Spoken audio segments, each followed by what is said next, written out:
ঠিক আছে।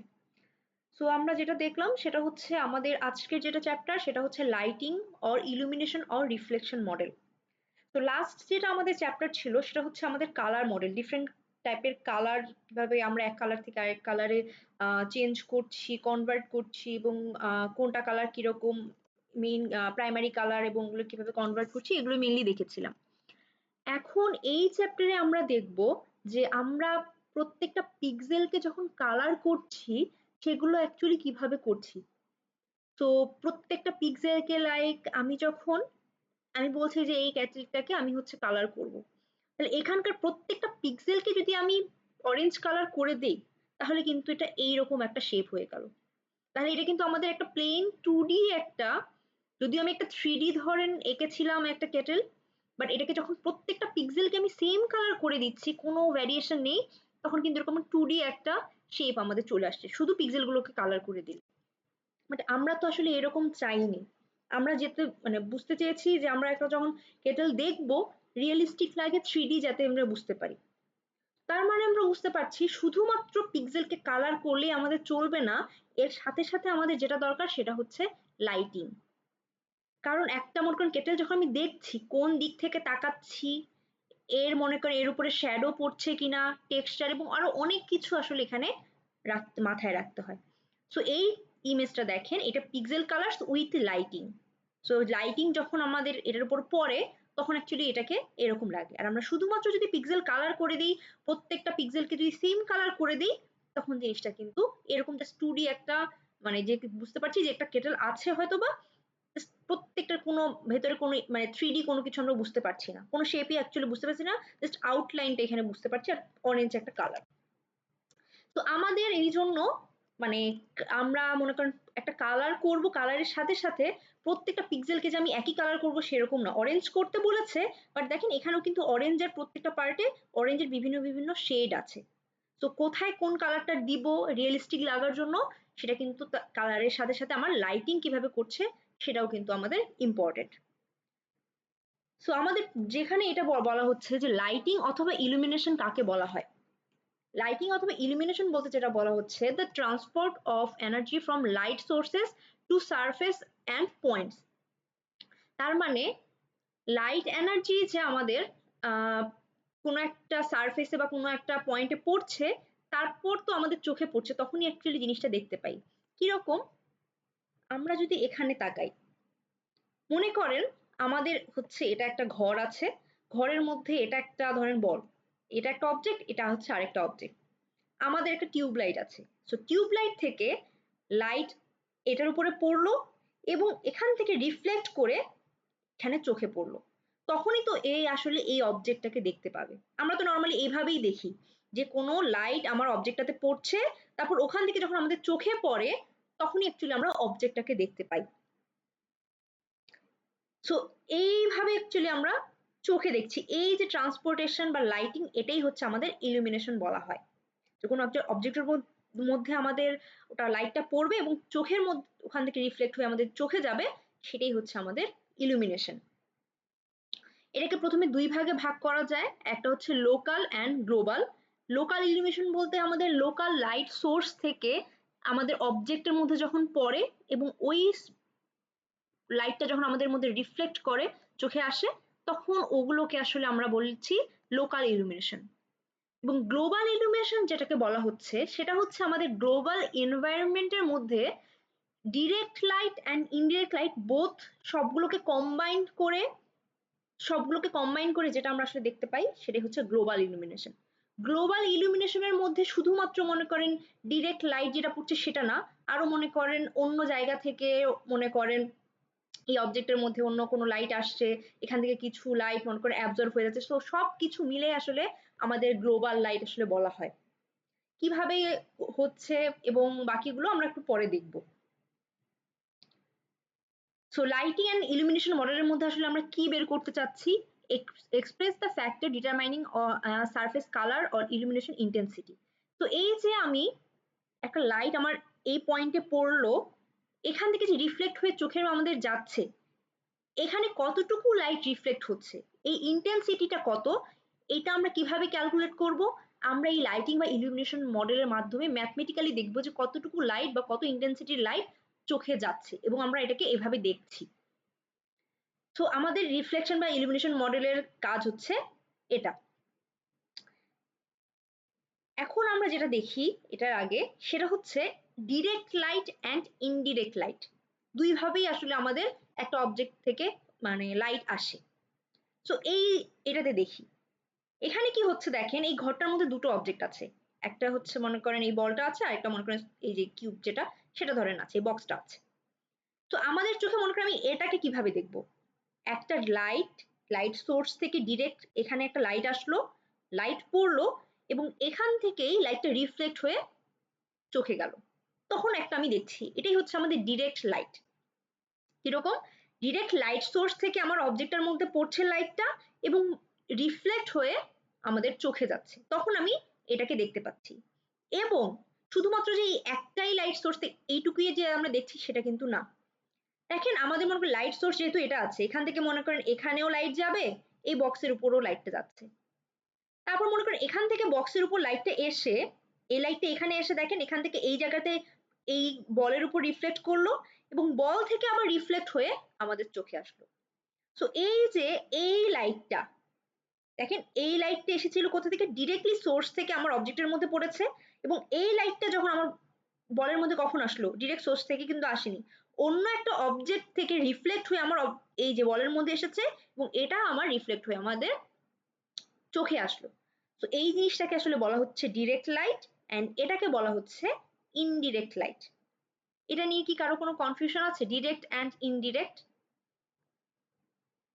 আমার যখনই সোর্স থেকে কোনো লাইট আমার অবজেক্টে পড়লো অ্যান্ড ওই লাইটটা রিফ্লেক্ট করে আমাদের চোখে পড়ছে, এটাকে বলা হচ্ছে ডিরেক্ট লাইট। অ্যান্ড ইনডিরেক্ট তাহলে কোনটাকে বলা হচ্ছে? কোন একটা সোর্স থেকে আমাদের অন্য অবজেক্টের মধ্যে পড়েছে, ওই অন্য অবজেক্ট থেকে রিফ্লেক্ট হয়ে এই অবজেক্টে পড়লো, এবং ওটা আবার রিফ্লেক্ট হয়ে আমাদের চোখের মধ্যে পড়ছে। তো এই যে এই লাইটটা যে আসছে, এটাকে আসলে বলা হচ্ছে ইনডিরেক্ট লাইট।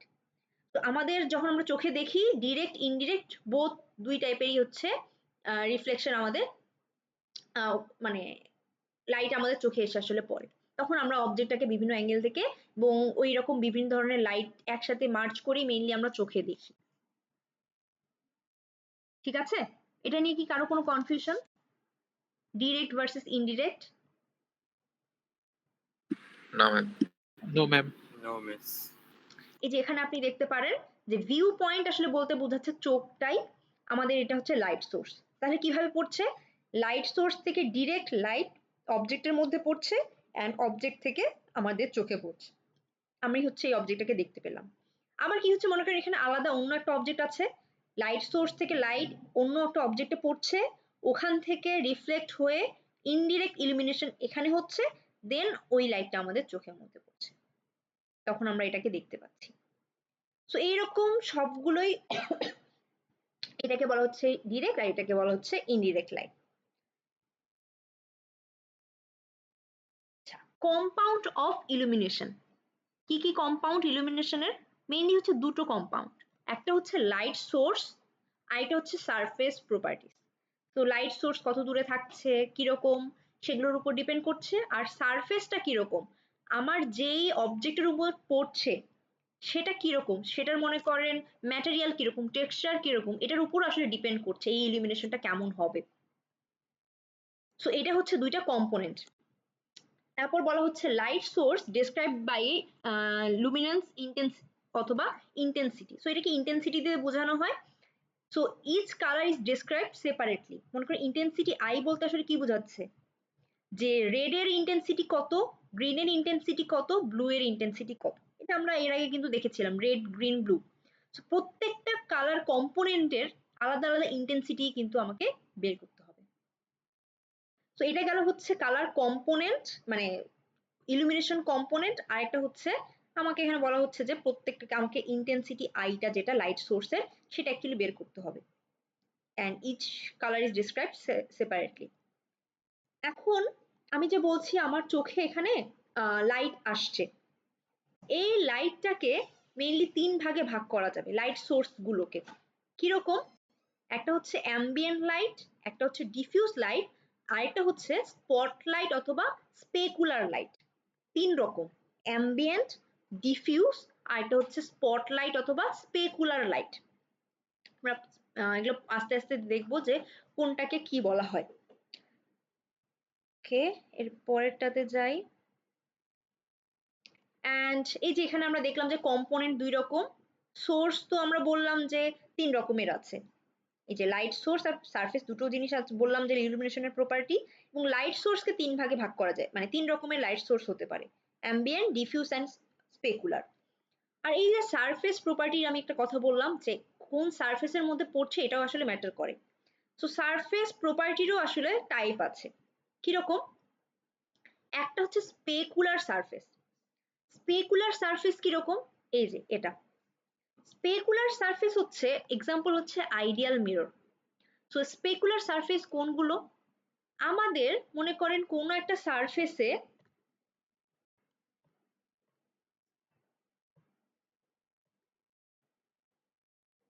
এটা মনে করেন আমাদের কোনো একটা সারফেস, এখানে যেই অ্যাঙ্গেলে কোনো একটা মনে করেন ইনসিডেন্ট রে পড়ছে,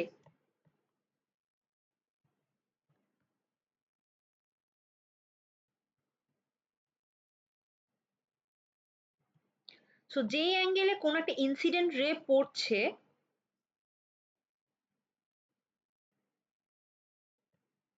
সেই অ্যাঙ্গেলেই রিফ্লেক্ট করছে।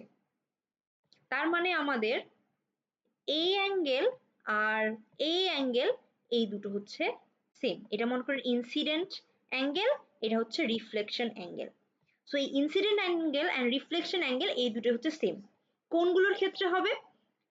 এই যে আমাদের স্পেকুলার সারফেস যেগুলো, সেগুলো সেগুলো হচ্ছে মনে করেন আমাদের একদম স্মুথ যেগুলো সারফেস সেগুলো, আইডিয়াল মিরর বলতে পারেন, তারপর হচ্ছে আপনাদের কোনো ধরনের মেটাল যেগুলো একদম স্মুথ যেগুলো, সেগুলো হচ্ছে আমাদের স্পেকুলার সারফেস হয়। সেকেন্ড আরেকটা সেটা হচ্ছে ডিফিউজ সারফেস। ডিফিউজ সারফেস কোনগুলো? যে আমার লাইট সোর্স থেকে এই সারফেসের মধ্যে যখন মনে করেন কোনো লাইট পড়লো, মনে করেন আমি ডিফিউজটাকে এখানে আঁকি। সো ডিফিউজের ক্ষেত্রে কি হচ্ছে যে লাইট সোর্স থেকে আমার এখানে পড়লো ইনসিডেন্ট একটা রে, এবং এখানে দেখেন যে অ্যাঙ্গেলে পড়েছিল সেই অ্যাঙ্গেলই রিফ্লেক্ট করেছে। বাট এটার ক্ষেত্রে যে অ্যাঙ্গেলে পড়েছিল সেই অ্যাঙ্গেলে তো রিফ্লেক্ট করবে না, এবং চারিদিকে আমার রিফ্লেকশন রে গুলো ছড়িয়ে যাবে। এই যে এখানে দেখেন, তো এখানে এই অ্যাঙ্গেল ইনসিডেন্ট রেটা পড়েছে এবং চারিদিকে ও রিফ্লেকশন গুলো ছড়িয়ে পড়েছে। এটা হচ্ছে আমার ডিফিউজ সারফেস যেটা সেটা। Reflected light is ideally reflected to all direction uniformly, চারিদিকে ছড়ায় যায়। এটা হচ্ছে আমাদের ডিফিউজ সারফেস। ডিফিউজ সারফেস কোনগুলো? আমাদের নর্মাল যেগুলো সারফেস আসলে দেখি সেগুলো হচ্ছে ডিফিউজ সারফেস, মানে অত স্মুথ হবে না। মনে করেন আপনি বলতে পারেন কাগজের উপর আমাদের রিফ্লেকশন হচ্ছে, অথবা কোনো একটা চকের উপর, যে কোনো একটা সারফেসের উপর, এগুলো হচ্ছে আমাদের ডিফিউজ সারফেস। সো একটা গেল স্পেকুলার, একটা গেল ডিফিউজ। আরেকটা হচ্ছে আপনাদের ট্রান্সলুসেন্ট সারফেস। ট্রান্সলুসেন্ট সারফেস কোনটা? Allow some lights to penetrate the surface. এই যে একটা মনে করেন সারফেস আছে এমন যেটার মধ্যে লাইট পড়লো এবং লাইটটা রিফ্লেক্ট না করে ওটার ভেতর দিক দিয়ে কিছু অংশ ধরেন কিছু অংশ রিফ্লেক্ট করতে পারে, এবং ম্যাক্সিমাম অংশই দেখা যায় পেনিট্রেট করে আবার ভেতর দিক দিয়ে চলে যায়। কিরকম? আমাদের নর্মাল যেটা গ্লাস যদি হয়, গ্লাসের মধ্যে যখন লাইট পড়ে বাইরে থেকে দেখেন লাইটটা কিন্তু ভেতরের দিকে চলে আসে, তার মানে কি পেনিট্রেট করে ভেতরের দিকে চলে আসে। অথবা আপনি ওয়াটার এটাও চিন্তা করতে পারেন যে ওয়াটারের উপর যদি কোনো লাইট পড়ে, ওটা কিন্তু উপর থেকে একদম মনে করেন নদীর উপরে বা পুকুরে যদি পড়লো, একদম ওটা যদি কালারটা যদি স্বচ্ছ হয় উপর থেকে একদম নিচ পর্যন্ত কিন্তু চলে যায়। তো এই সারফেস গুলো হচ্ছে আপনাদের ট্রান্সলুসেন্ট সারফেস। তো মেইনলি তিন ভাগে ভাগ করা যায়, স্পেকুলার, ডিফিউজ অ্যান্ড ট্রান্সলুসেন্ট। এটা হচ্ছে কিসের ভাগ হলো? সারফেস। তিন রকমের আমরা সারফেস পড়লাম, এবং একটা কি বলছি লাইট সোর্সও কিন্তু তিন রকমের আছে। এখন আমরা তিন রকমের লাইট সোর্স কোনটা কিরকম সেটা একটু দেখে আসি, এবং এটা নিয়ে মূলত আপনাদের পুরো চ্যাপ্টারটা এই তিনটা টাইপের লাইট সোর্স এবং এগুলো থেকে যে লাইট পাবো সেগুলোর ইন্টেন্সিটি ক্যালকুলেট করা নিয়েই আসলে হবে।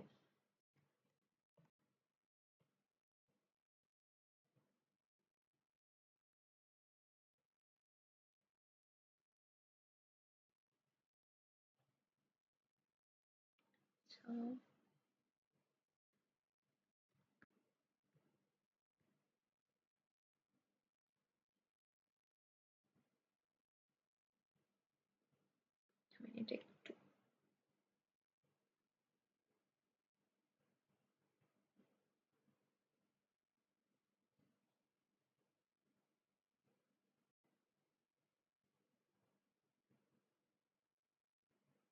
আমি একটু এটা রিলোড করি।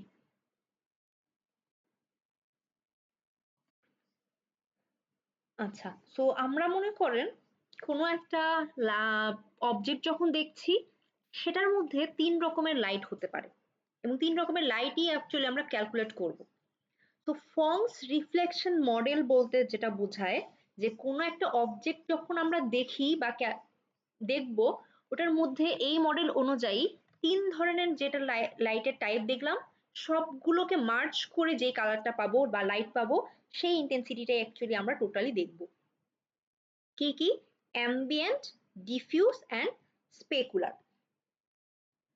প্রথমে দেখি যে আমাদের অ্যাম্বিয়েন্ট লাইট যেটা সেটা কাকে বলে। অ্যাম্বিয়েন্ট লাইট, আমি এটা কি দেখা যাচ্ছে?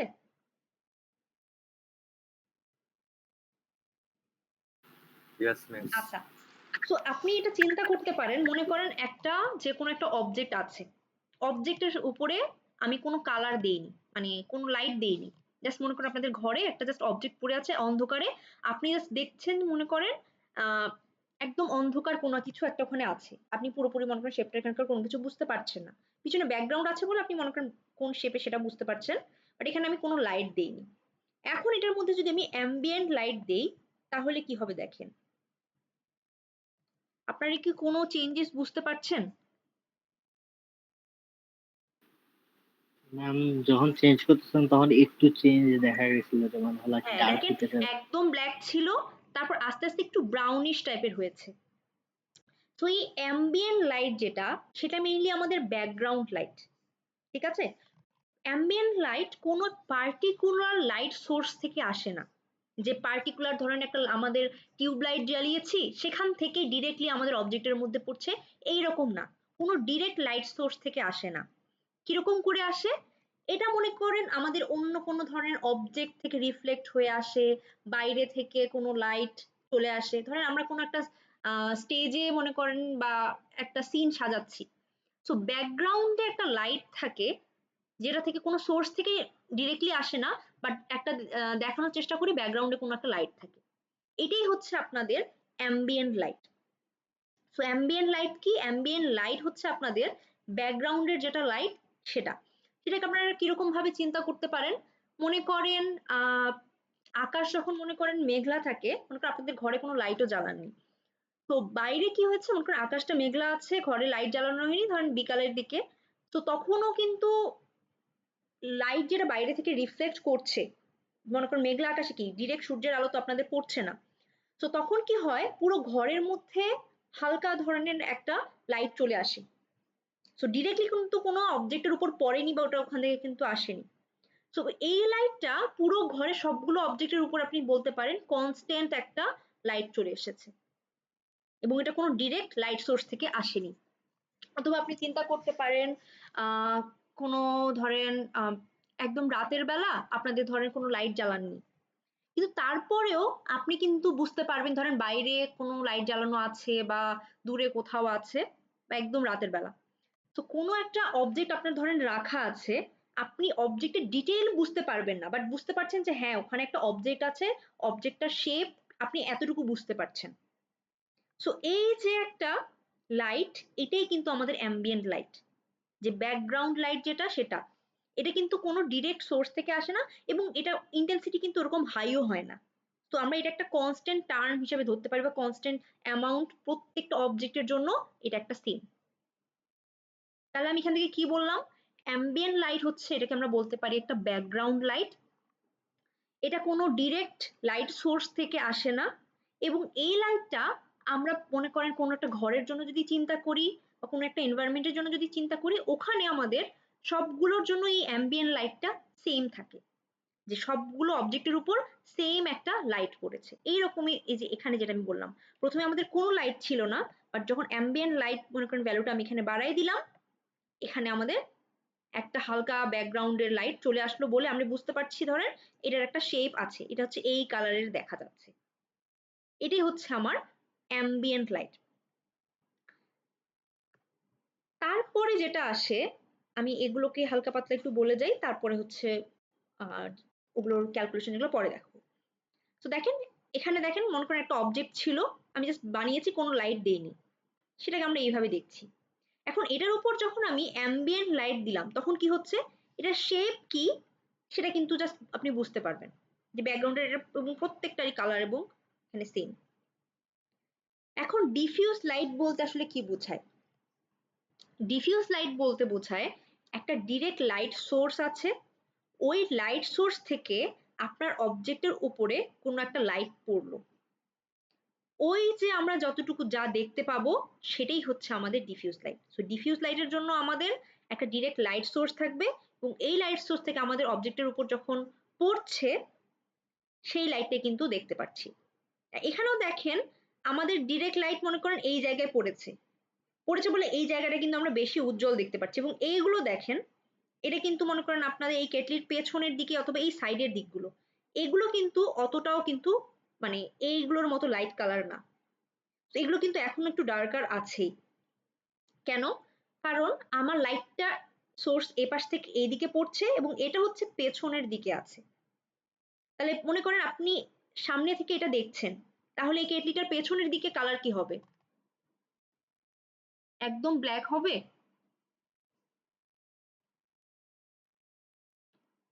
না ম্যাম। কি কালার থাকবে? Ambient colour. অ্যাম্বিয়েন্ট থাকবে।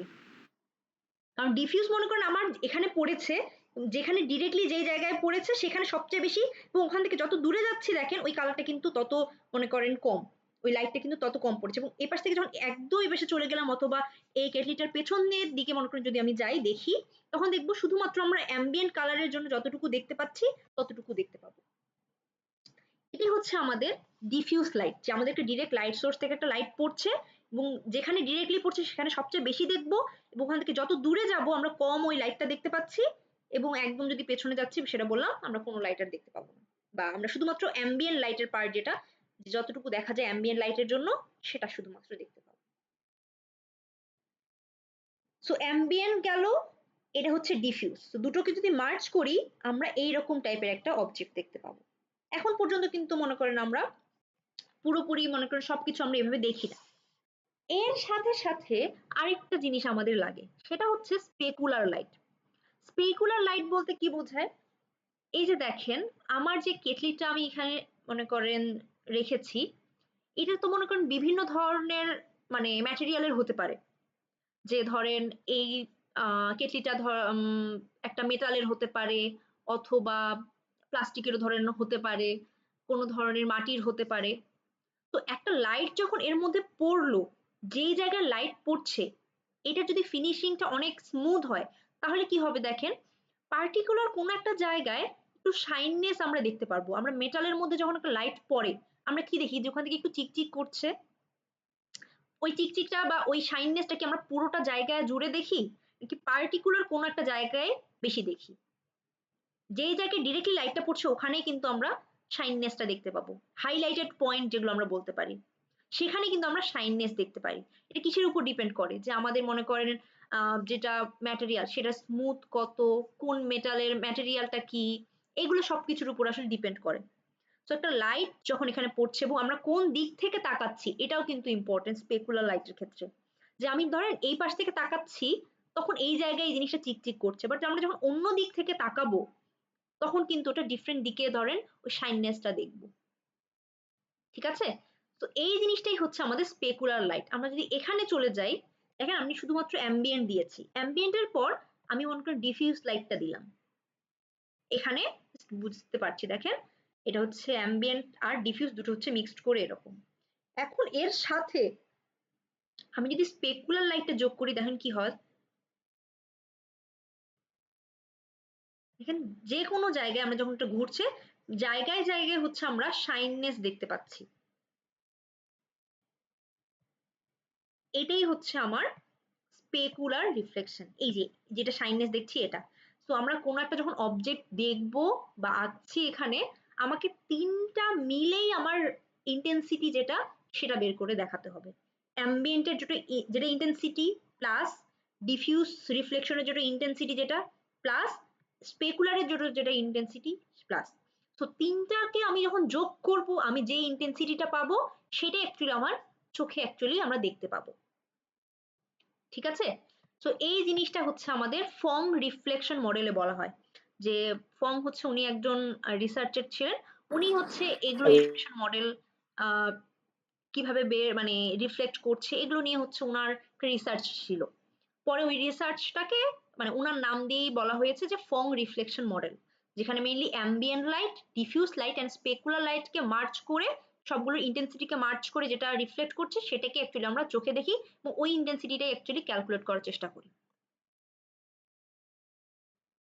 এটা নিয়ে কারো কোনো সমস্যা আছে? ওভারঅল কি বুঝছি? আমি জাস্ট ওভারঅল ধারণা দিলাম। এরপরে ধরেন আস্তে আস্তে আমরা ম্যাথ দেখবো।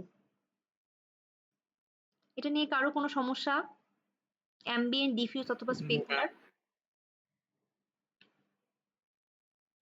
আচ্ছা, তো অ্যাম্বিয়েন্ট যেটা বললাম যে no identifiable source or direction, কোনো আমরা ডিরেকশনাল বা সোর্স লাইট থেকে এই লাইটটা আসে না। এবং কি বলছে product of multiple reflection of light from many surfaces present in the environment. তাহলে এই লাইটটা কোত্থেকে আসে? এই লাইটগুলো আসলে আসে অন্যান্য মনে করুন অবজেক্ট অথবা আশেপাশে যে কোনো সারফেস ওগুলো থেকে রিফ্লেক্ট হয়ে আমার ওই অবজেক্টগুলোর মধ্যে পড়ছে, সেগুলোই হচ্ছে মনে করেন আমার অ্যাম্বিয়েন্ট লাইট। কোনো ডিরেক্ট লাইট আমি এখান থেকে পাচ্ছি না। এবং কম্পিটিশনালি ইনএক্সপেন্সিভ, এবং এই লাইটটার পরিমাণ অ্যাকচুয়ালি অনেক কম, সেজন্য হচ্ছে আমরা ইনএক্সপেন্সিভ বলতে পারি, যে খুবই অল্প পরিমাণের এই ব্যাকগ্রাউন্ড লাইটটা থাকে। দুই রকম করে আমরা ভাগ করতে পারি, একটা হচ্ছে গ্লোবাল অ্যাম্বিয়েন্ট লাইট, একটা হচ্ছে লোকাল অ্যাম্বিয়েন্ট লাইট। গ্লোবালটা কিরকম? যে ওটা আমরা এক্সাম্পল দিতে পারি reflection of Sunlight from several surfaces. যে আমি যেটা বললাম যে মনে করেন আপনি শুধুমাত্র সূর্যের আলোর কথা চিন্তা করতে পারেন, আপনার ডিরেক্ট ধরেন কোন একটা অবজেক্টের উপর পড়ছে না, বাট সূর্যের আলো আপনাদের ঘরে কোনো মতো মনে করেন অন্যান্য সারফেসে রিফ্লেক্ট করে কোনো একটা অবজেক্টের মধ্যে পড়ছে, এবং আমরা বুঝতে পারি যে পুরো ঘরে মোটামুটি একটা সিমিলার টাইপের একটা সফট লাইট আমরা যেটা দেখতে পাই সেটি হচ্ছে আমাদের গ্লোবাল অ্যাম্বিয়েন্ট লাইট। এটার ক্ষেত্রে লাইটস এন্টায়ার সিন। এটা লোকাল অ্যাম্বিয়েন্ট লাইট বলতে লোকাল লাইট থেকে যেটা আসে। লোকাল লাইট আমি কোনটা বলছি বা লোকাল সোর্স কোনটা বলছি? Reflection of fluorescent lamps from several surfaces. Fluorescent lamp আপনারা দেখেছেন? যে আগের দিনে ছিল লম্বা লম্বা লাইট যেগুলো অনেক হালকা, বাট ওটা হচ্ছে পুরো ঘরটাকে ধরেন সিলিং এর ক্ষেত্রে অনেক সময় দেওয়া হয় যে পুরো ঘরটাকে সিমিলার টাইপের একটা মানে সফট লাইট আসলে দেয়। Contributed by additional light sources can be different for each color and primary color. প্রত্যেকটা কালারের জন্য আলাদা আলাদা হতে পারে। সো অ্যাম্বিয়েন্ট লাইটের ক্ষেত্রে এটা মনে রাখবো, কোনো ডিরেক্ট লাইট সোর্স থেকে আসবে না, অনেক অন্যান্য অবজেক্ট অথবা অন্যান্য সারফেস থেকে রিফ্লেক্ট হয়ে এই লাইটটা আসবে, এবং এটা আমরা ধরতে পারি যে এই লাইটটা একটা প্রত্যেকটা অবজেক্টের জন্য ওখানকার কনস্ট্যান্ট একটা টার্ম, কোনো ডিরেক্ট লাইট সোর্স এটার ক্ষেত্রে পাবো না।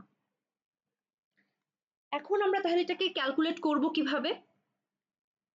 আচ্ছা, তো এটাকে ক্যালকুলেট করব যে অ্যাম্বিয়েন্ট লাইটের ইন্টেন্সিটি, এটাকে আমরা ধরেন বের করতে চাবো। এটাকে আমি বের করব কিভাবে সেটা দেখেন। অ্যাম্বিয়েন্ট লাইট আমি যদি বলি এ দিয়ে ক্যালকুলেট করি, অ্যাম্বিয়েন্ট লাইটের ইন্টেন্সিটি যদি এ হয় তাহলে যেটা ধরবো সেটা হচ্ছে I A into k A. I A বলতে আসলে কোনটা বুঝাচ্ছি? ওই যে ইনডিরেক্ট লাইট যেগুলো সেগুলো তো রিফ্লেক্ট হয়ে আমার অবজেক্টের মধ্যে পড়ছে, ওই ইনডিরেক্ট লাইটের যেটা ইন্টেন্সিটি সেটা হচ্ছে আমার আই এ। তাহলে আই এটা কি? যে ইনডিরেক্ট যেগুলো লাইট গুলো আমাদের অবজেক্টের মধ্যে পড়ছে, অন্য অবজেক্ট থেকে আসছে বা যেটা অ্যাম্বিয়েন্ট লাইটের ইন্টেন্সিটি, সেটা হচ্ছে আই এ। কোনো ডিরেক্ট লাইট সোর্স থেকে এটা আসছে না, এটা হচ্ছে আমাদের আই এ। আর আরেকটা টার্ম আছে সেটা হচ্ছে কে এ। কে এ যেটা সেটাকে বলা হয় অ্যাম্বিয়েন্ট কোএফিসিয়েন্ট। তো এই অ্যাম্বিয়েন্ট কোএফিসিয়েন্ট এটার ভ্যালু 0 থেকে 1 এর মধ্যে কোনো একটা ভ্যালু হবে। সো আমি তো বলছি যে আই এ এই ভ্যালুটা হচ্ছে প্রত্যেকটা অবজেক্টের মধ্যে কনস্ট্যান্ট, তাহলে সবগুলোকে আমি কি সেম কালারই দেখবো? আমি কি সবগুলোকে সেম কালারই দেখবো না। সেটার জন্য কে চেঞ্জ করছি, আমি এই কে এ যেটা অ্যাম্বিয়েন্ট কোএফিসিয়েন্ট, অথবা আপনি এটাকে বলতে পারেন অ্যাম্বিয়েন্ট রিফ্লেকশন কোএফিসিয়েন্ট, এটার জন্য আমরা ডিফারেন্ট অবজেক্টকে ডিফারেন্ট ধরেন ব্যাকগ্রাউন্ড মানে ওটার জন্য দেখবো। এটা ডিপেন্ড করছে মনে করেন আমরা যেই ম্যাটেরিয়ালের উপর আমার অ্যাম্বিয়েন্ট লাইটটা পড়ছে সেই ম্যাটেরিয়ালটা কতটুকু মনে করেন লাইট অ্যাবজর্ব করে আর কতটুকু রিফ্লেক্ট করে, যতটুকু রিফ্লেক্ট করে সেটাই তো আমরা আসলে দেখতে পাই। সো ওটা আসলে ডিপেন্ড করছে আমার যে ম্যাটেরিয়ালের উপর পড়বে সেটার উপরে, যে কতটুকু রিফ্লেক্ট করবে, যে কে যেটা সেটার ভ্যালুটা 0 থেকে 1 এর মধ্যে হবে। এবং কে এর ভ্যালু যখন 0, দেখেন কে এর ভ্যালু 0 মানে কি, এই পুরো ইন্টেন্সিটিটাই কিন্তু আমার 0 হয়ে যাচ্ছে, তখন আমার পুরোটাকে একদম ব্ল্যাক এরকম দেখাচ্ছি। এবং কে এর ভ্যালু যত আমি বাড়াচ্ছি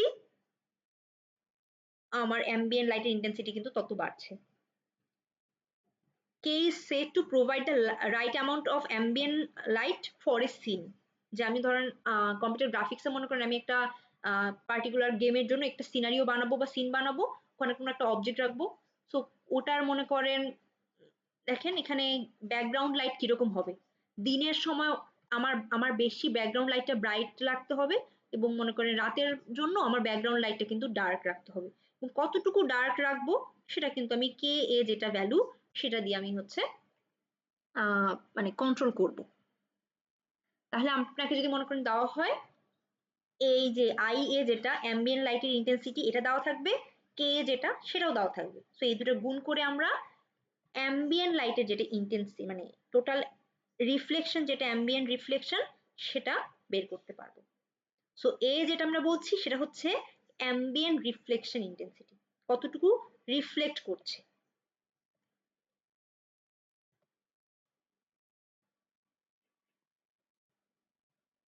যে অ্যাম্বিয়েন্ট রিফ্লেকশন কোএফিসিয়েন্ট, যে এখানে দেখেন অ্যাম্বিয়েন্টের কোএফিসিয়েন্ট গুলো সেগুলো এখান থেকে 0 থেকে 7 পর্যন্ত দেওয়া হয়েছে। যখন একদম 0 তখন একদম এই যে এগুলো একদম ব্ল্যাক কালারের, এবং যখন বাড়াচ্ছে দেখেন দেখেন too little ambient light makes shadow too deep and harsh. যখন আমার এই অ্যাম্বিয়েন্ট লাইটের ইন্টেন্সিটি যে এটা যখন অনেক কম, দেখেন শ্যাডোটাকে মনে করেন এখানে অ্যাম্বিয়েন্ট লাইট আছে, তার সাথে সাথে মনে করেন ডিফিউজ লাইটও আছে, ডিফিউজ লাইট ধরেন এখানে পড়ছে। তো অ্যাম্বিয়েন্ট লাইট যখন খুবই কম ওর শ্যাডোটাকে অনেক ডার্কার একটা শ্যাডো দিচ্ছে এই যে এখানে। আবার এখানে মনে করেন অ্যাম্বিয়েন্ট লাইটটা একটু বাড়ালো, সো দেখেন শ্যাডোটা একটু লাইট হলো, এখানে শ্যাডো আরো লাইট হলো, লাইট হতে হতে এখানে যখন অ্যাম্বিয়েন্ট কোএফিসিয়েন্ট একদম 0.7 দেওয়া আছে, এখানে মনে হচ্ছে যে একদম ওয়াশ আউট অথবা ব্ল্যান্ড, এখানে কিন্তু কোনো আমার শ্যাডোই নাই। সো কোনটাতে আমার কতটুকু শ্যাডো ফেলতে হবে, হার্শ শ্যাডো নাকি মনে করেন ব্ল্যান্ড এরকম দেখাবো, সেটা আসলে আমরা অ্যাম্বিয়েন্ট মানে লাইট অথবা অ্যাম্বিয়েন্ট কোএফিসিয়েন্ট দিয়ে কিন্তু কন্ট্রোল করতে পারি।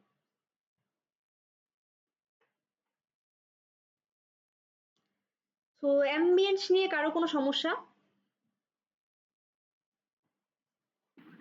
ম্যাম, হুম এই যে অ্যাম্বিয়েন্ট কোএফিসিয়েন্ট যেটা লাস্ট এক্সপ্লেন করলেন না, হুম হুম এটা মানে সূত্রে কোনটা কোএফিসিয়েন্টটা, ওই যে মেইন সূত্র আইএ ইনটু কে, কে এটাতে কোনটা? যেটা কে হচ্ছে কোএফিসিয়েন্টটা,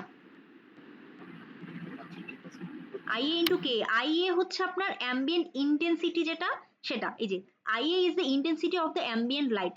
যে আমার মনে করেন কি হচ্ছে কোনো একটা সারফেসের মধ্যে, আমাদের মনে করি এরকম একটা সারফেস আছে, সারফেসের মধ্যে একটা লাইট পড়ছে এই পয়েন্টে, এই যে এটা মনে করেন আমার ওই পয়েন্টটা, এবং এখান থেকে কি হবে রিফ্লেক্ট হবে, রিফ্লেক্ট হয়ে তো মনে করেন আমাদের চোখে পড়বে।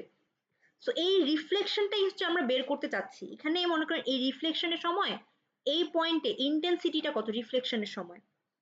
তো তখন শুধুমাত্র কিন্তু অ্যাম্বিয়েন্ট রিফ্লেকশন সেটা থাকবে না, অ্যাম্বিয়েন্ট থাকবে, ডিফিউজ থাকবে, তার সাথে সাথে স্পেকুলার, তিনটাই একসাথে যোগ করে আমরা হচ্ছে টোটালটা আসলে দেখাবো। অ্যাম্বিয়েন্টটা কিভাবে ক্যালকুলেট করব, আমার অ্যাম্বিয়েন্ট লাইটের যেটা ইন্টেন্সিটি সেটা দেওয়া আছে, অ্যান্ড এই যে কোএফিসিয়েন্ট যেটা সেটা দেওয়া আছে, এই দুটোকে গুণ করে যেটা পাবো সেটা হচ্ছে অ্যাম্বিয়েন্টের পার্টটা, সেটা আমরা শুধুমাত্র এইভাবে ক্যালকুলেট করলাম। সো এই যে আইএ সেটা হচ্ছে intensity of ambient light and K যেটা অ্যাম্বিয়েন্ট কোএফিসিয়েন্ট অথবা অ্যাম্বিয়েন্ট রিফ্লেকশন কোএফিসিয়েন্ট বলতে পারেন। এটা ডিপেন্ড করছে আমাদের যেই ম্যাটেরিয়ালের উপর বা যেই অবজেক্টের উপর পড়ছে সেটার ম্যাটেরিয়ালের উপর, বা সেটা কিরকম সেটার উপরে, কতটুকু সেটা রিফ্লেক্ট করছে সেটার উপরে। ঠিক আছে?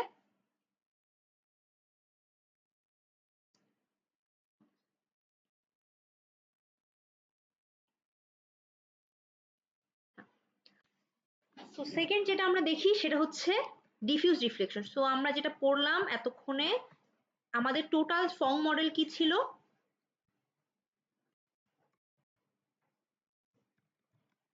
অ্যাম্বিয়েন্ট প্লাস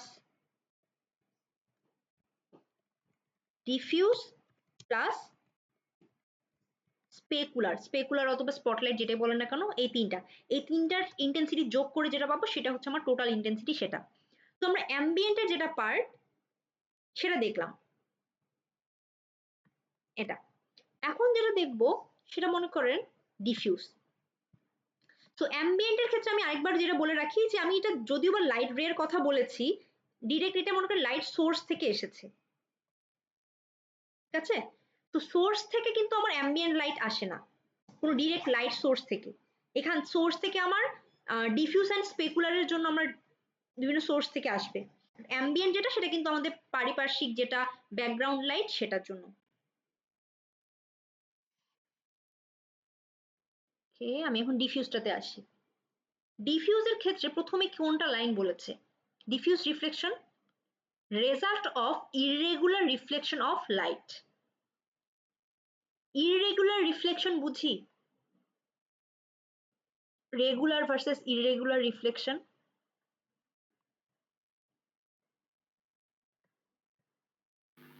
ম্যাম রেগুলার রিফ্লেকশনে কি ইনসিডেন্ট রে আর রিফ্লেকশন রেটা সমান হবে অ্যাঙ্গেলটা, হুম হুম হুম আর ইরেগুলারের ক্ষেত্রে সমান হবে না, এটাই? আচ্ছা, এখানের ক্ষেত্রে যেটা হ্যাঁ মোটামুটি ওই রকমই। তো এখানে যেটা দেখেন যে আমার রেগুলার ক্ষেত্রে কি হচ্ছে, এখানে কি কি দেওয়া আছে? তিনটা মনে করেন আমার রে দেওয়া আছে। রে যদিও বা এভাবে পড়ে না, মানে এভাবে তো দেওয়া হচ্ছে না।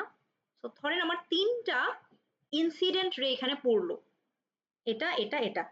তো তিনটাই মনে করেন প্যারালাল আছে। ঠিক আছে? এখন এগুলো যখন রিফ্লেক্ট করবে তখন রিফ্লেকশনের সময় যেগুলো রিফ্লেক্টেড রে এগুলাও প্যারালালি থাকবে। যে রে যেগুলো ইনসিডেন্ট রে গুলো পড়লো সেগুলো তো প্যারালাল ছিল, এবং যেগুলো এখান থেকে আমার মনে করি রিফ্লেক্ট করছে ওই তিনটাও একজন আরেকজনের সাথে প্যারালাল। তো এটাকে আসলে বলা হয় রেগুলার রিফ্লেকশন। তো এটা হচ্ছে আমার রেগুলার, এই যে এরকম। বাট আমার এটার ক্ষেত্রে কি বলা হচ্ছে? Irregular reflection. তার মানে এই যে যেগুলো আমাদের রিফ্লেকশন লাইনগুলো, রিফ্লেকশন রে গুলো, সেগুলো একটা একটার সাথে প্যারালালি পড়বে না। যদিও ইনসিডেন্ট রে গুলো প্যারালালি পড়ছে, বাট রিফ্লেকশন রে যেগুলো সেগুলো কিন্তু প্যারালালি পড়ছে না। কেন বলেন তো? ছবি দেখে কি মনে হচ্ছে?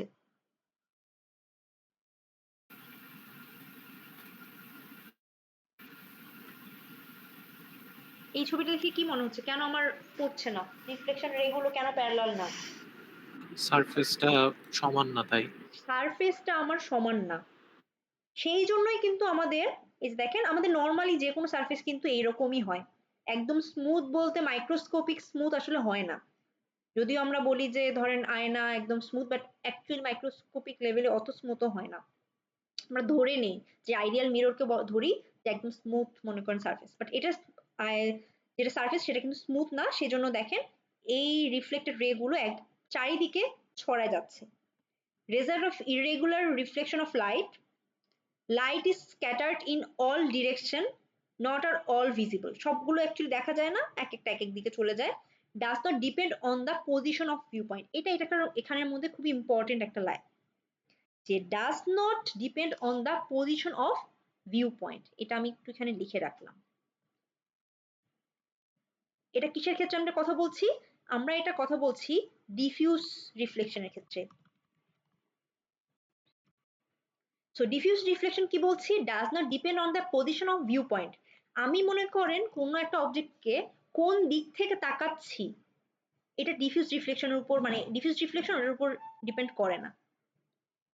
আমি যে দিক থেকেই তাকাই না কেন সব দিকে আমি সেম জিনিসটাই পাচ্ছি, কারণ আমার এই লাইট গুলো যে রিফ্লেক্ট করছে আমার চারিদিকে রিফ্লেক্ট করে ছড়িয়ে যাচ্ছে। সেজন্য অ্যাকচুয়ালি আমার ভিউ পয়েন্ট কোন দিকে আমি দাঁড়িয়ে আছি এটার উপর আসলে ডিপেন্ড করছে না। এটা হচ্ছে আমার ডিফিউজ রিফ্লেকশনের একটা বৈশিষ্ট্য। অ্যাম্বিয়েন্ট কোনটা ডিফিউজ কোনটা এটা একটু দেখি। যে মনে করেন এইটা হচ্ছে আমাদের ধরেন মেইন অবজেক্ট, আমাদের কি হলো যে এই লাইটটা অ্যাম্বিয়েন্ট কোনটা বলে, অ্যাম্বিয়েন্ট হচ্ছে ইনডিরেক্ট লাইট। এই যে লাইট সোর্স থেকে আরেকটা অবজেক্টের মধ্যে পড়লো, ওই অবজেক্ট থেকে আমার ধরেন এই অবজেক্টের মধ্যে পড়ছে, সো এটাকে আমরা বলছি অ্যাম্বিয়েন্ট লাইট।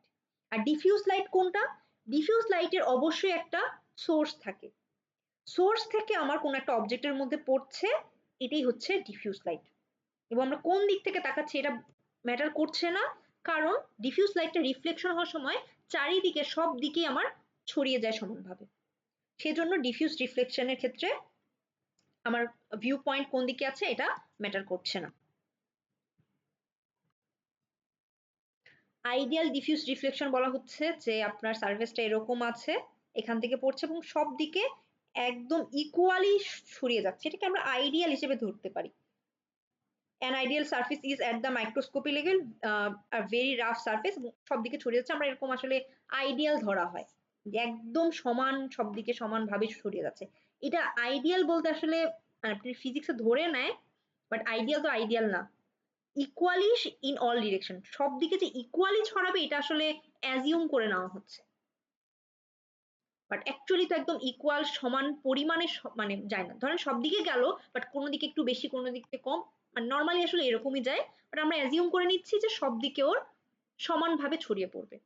এক্সাম্পল কোনটা, এরকম সারফেস কোনটা, চক, ক্লে, সাম পেইন্টস, এগুলোকে আমরা ধরি ডিফিউজ রিফ্লেকশন, মানে ডিফিউজ সারফেস, ওগুলোর মধ্যে আমার সব দিকে সমানভাবে রিফ্লেক্ট করছে। আচ্ছা, এই ডিফিউজ রিফ্লেকশনটা ল্যাম্বার্টস কোসাইন ল মেনে চলে।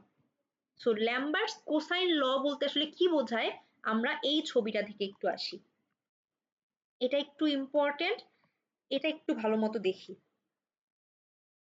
ওকে, সো প্রথমে আমরা এখানকার এই ছবিটাতে আসি, কি বোঝানো হচ্ছে দেখেন, সবগুলোর ক্ষেত্রে এটা হচ্ছে আমার লাইট সোর্স, এই যে ইয়েলো কালারে মার্ক করা সেটা হচ্ছে লাইট সোর্স। এই পয়েন্টে আমার লাইটটা পড়ছে কোথা থেকে, এই দিকে পড়ছে, ধরেন লাইটটা এরকম করে পড়ছে, পড়ে ও কি করছে সব দিকে সমানভাবে ছড়িয়ে যাচ্ছে। এটা ক্ষেত্র দেখেন এখানে পড়লো এই লাইটটা এবং সব দিকে সমানভাবে ছড়িয়ে যাচ্ছে, এখানেও পড়লো সব দিকে সমানভাবে ছড়িয়ে যাচ্ছে। এটা নিয়ে কোনো কনফিউশন আছে যে এরকম করে পড়বে না কেন সব দিকে যাচ্ছে? আমরা কিন্তু আইডিয়াল ডিফিউজ রিফ্লেকশন দেখলাম যে সব দিকে যখন যাচ্ছে দেখেন, এই দিকে যখন গেল এটা যত ইন্টেন্সিটিতে মনে রিফ্লেক্ট করছে, এই পাশে যখন গেল সেম ইন্টেন্সিটিতে যাচ্ছে, কারণ আমরা এটা ধরে নিয়েছি, অ্যাজিউম করেছি সব দিকে সমানভাবেই যাবে। এবং আরেকটা জিনিস এখানে ইম্পর্টেন্ট, সেটা হচ্ছে দেখেন এখানে যখন রিফ্লেক্ট করেছে, রিফ্লেক্ট রের সাইজ এটার আর এটার অথবা এটার তিনটার কিন্তু ডিফারেন্ট। দেখেন এটা রিফ্লেকশন রে গুলো যেগুলো একটু বড় দিয়েছে, এগুলো একটু ছোট দিয়েছে, এগুলো হচ্ছে আরো ছোট দিয়েছে। এটার কারণ কি, কি ডিফারেন্সের জন্য? এই তিনটার মধ্যে ইনসিডেন্ট রের মেইন পার্থক্যটা কি কেউ বলতে পারবেন? এটা হচ্ছে ইনসিডেন্ট রে, এটা হচ্ছে এখানকার ইনসিডেন্ট রে, তিনটার মধ্যে পার্থক্য কি?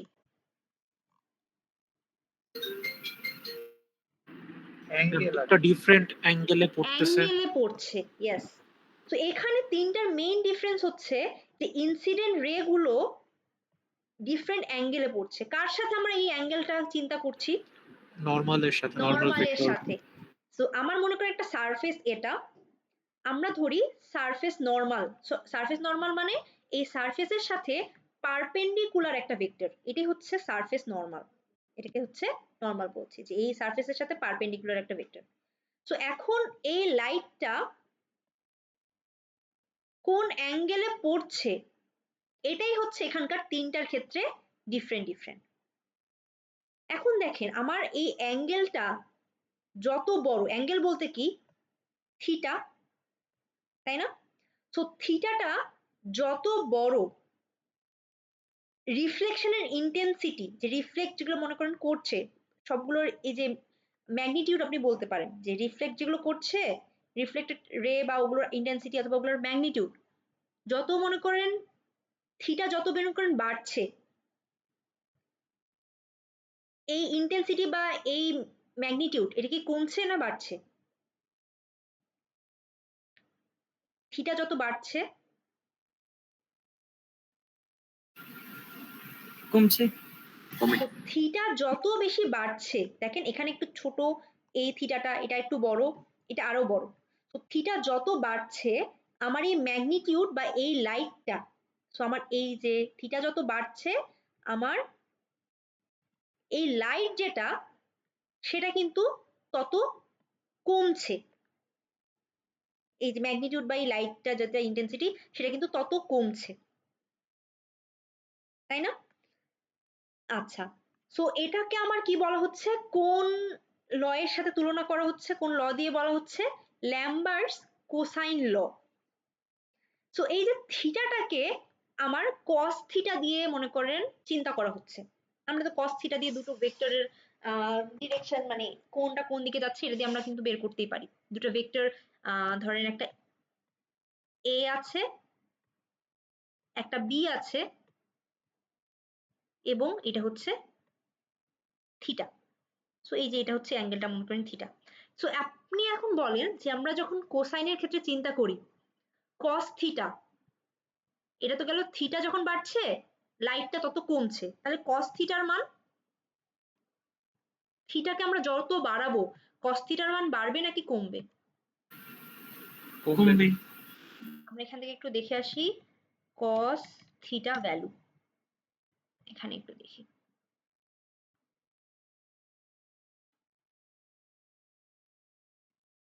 যে কসের ভ্যালু, কসের ভ্যালু, কসের ভ্যালু দেখুন থিটাটা আমি যত বাড়াচ্ছি আমার কসের ভ্যালু গুলো তত কিন্তু কমছে। সো থিটা যত বাড়াচ্ছি আমাদের লাইটের পরিমাণও বা লাইটের ম্যাগনিটিউড যেটা সেটাও কমছে, এবং কস থিটা এই পুরোটার ভ্যালুও কিন্তু আমার কমে যাচ্ছে। আমরা এখান থেকে আসলে এই জিনিসটা বের করতে পারছি। তাহলে এখান থেকে কি কি পেলাম, যে আমাদের এখানকার থিটা যত বাড়াচ্ছি আমাদের লাইট কমে যাচ্ছে এবং কস থিটার যেটা ভ্যালু সেটাও অ্যাকচুয়ালি কমে যাচ্ছে। সো এখানে আমরা ধরে নিয়েছিলাম light reflected equally in all direction, magnitude of reflection যেটা আমি বললাম depend on the incident angle, যে অ্যাঙ্গেলটা আমার যত বাড়ছে আমার ম্যাগনিটিউডটা তত কমে যাচ্ছে। আচ্ছা, হোয়াই এল রিভার্সড, এটার আগে আমি এটার আগে এখানে একটু আসি, এই ইমেজটার কথা একটু চিন্তা করেন। তো থিটার ভ্যালু আমরা এখানে দেখে আসলাম, কস থিটার ভ্যালু 0 থেকে 90 পর্যন্ত আসলাম, আমার থিটার ভ্যালু 0 হয়ে গেল, 1 থেকে 0 হয়ে গেল। এখন মনে করেন আমি 90 ডিগ্রি অ্যাঙ্গেলে যদি দেখি এখান থেকে, এই জায়গায় যদি আমার কোনো লাইট থাকে, লাইটটা আমার এখানে 90 ডিগ্রিতে পড়লো, তাহলে আমার কস থিটার ভ্যালু কত হয়ে যাবে? মাইনাস। 90 ডিগ্রিতে কি মাইনাস হয়? আচ্ছা, 0। 0। তো যখন আমার 90 ডিগ্রি হয়ে গেল, এখানে 90 ডিগ্রি অ্যাঙ্গেলে পড়ছে আমার কিন্তু ধরেন এই দিকেই চলে যাচ্ছে, মানে আমরা কোনো অ্যাকচুয়ালি লাইট দেখবো না, ঠিক আছে? তো কারণ আমরা কস থিটা মানে ল্যাম্বার্টস কোসাইন ল দিয়ে হচ্ছে আমরা এটা ক্যালকুলেট করছি, যে আমার যেহেতু কস থিটা, থিটার ভ্যালু যখন 90 ডিগ্রি আমার কস থিটা হয়ে যাচ্ছে 0। তো তখন কিন্তু আমি কোনো আর ডিফিউজ লাইট দেখবো না, যে আমার মনে করেন এটা হচ্ছে এই প্লেনের মধ্যে পড়ছে এবং লাইটটাও এই প্লেন বরাবরই আছে এবং এখানে 90 ডিগ্রি ক্রিয়েট করছে, থিটা হচ্ছে 90 ডিগ্রি, তখন আমি কোনো ডিফিউজ রিফ্লেকশন দেখবো না, আমার ডিফিউজ রিফ্লেকশন 0। এখন মনে করেন এই লাইটটাকে আমার এই প্লেনের আরো নিচে নিয়ে আসলাম বা এই সারফেসের আরো নিচে নিয়ে আসলাম, তখন তো থিটাটা তো মনে করেন 90-র চেয়েও বড় হয়ে গেল। থিটা আমার 90-র চেয়ে বড় হলে আমরা কস থিটা কত পাই? লাইক কস 120 ডিগ্রি।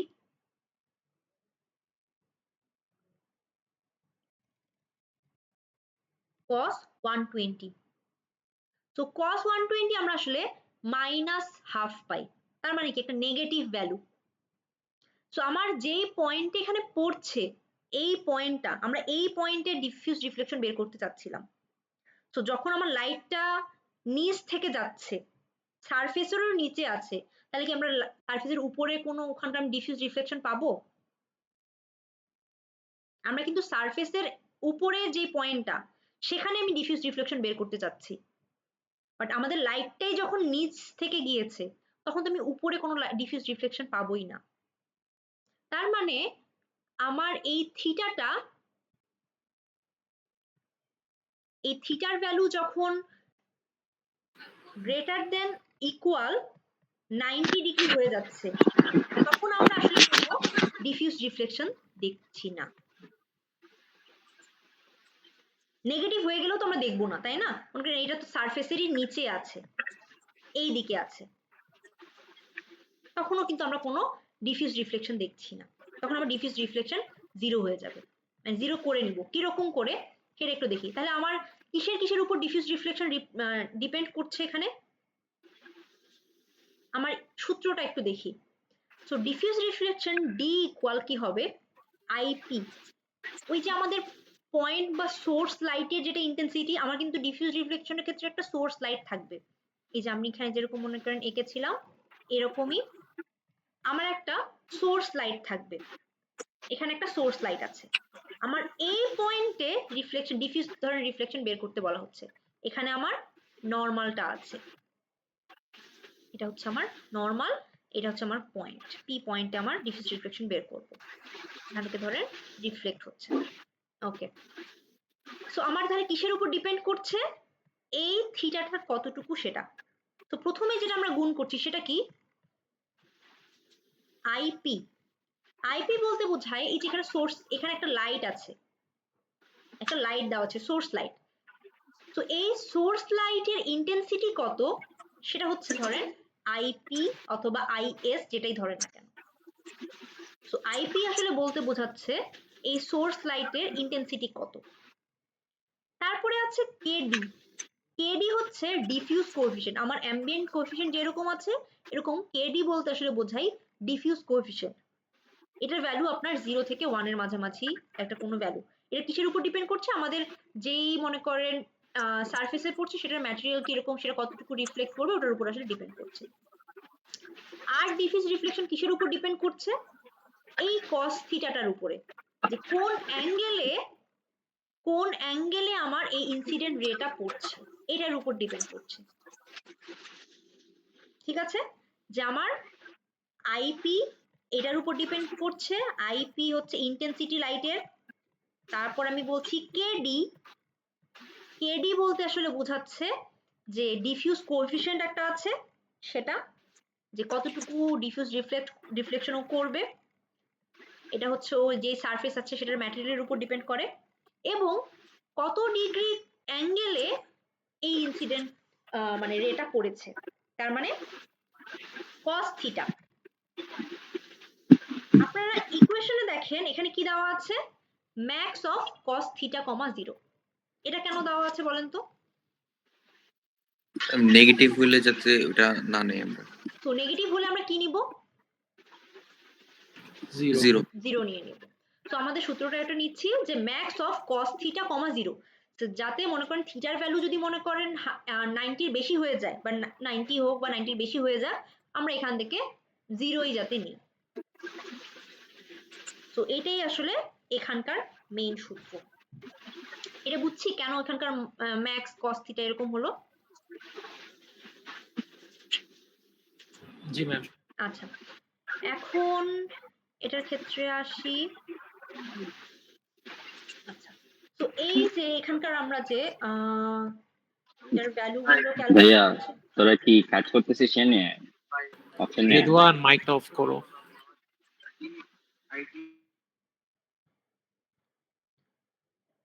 আচ্ছা, তো এখন আমরা এখানে একটা জিনিস দেখি। আমাদের এখানে একটা কোশ্চেন ছিল, সেটা হচ্ছে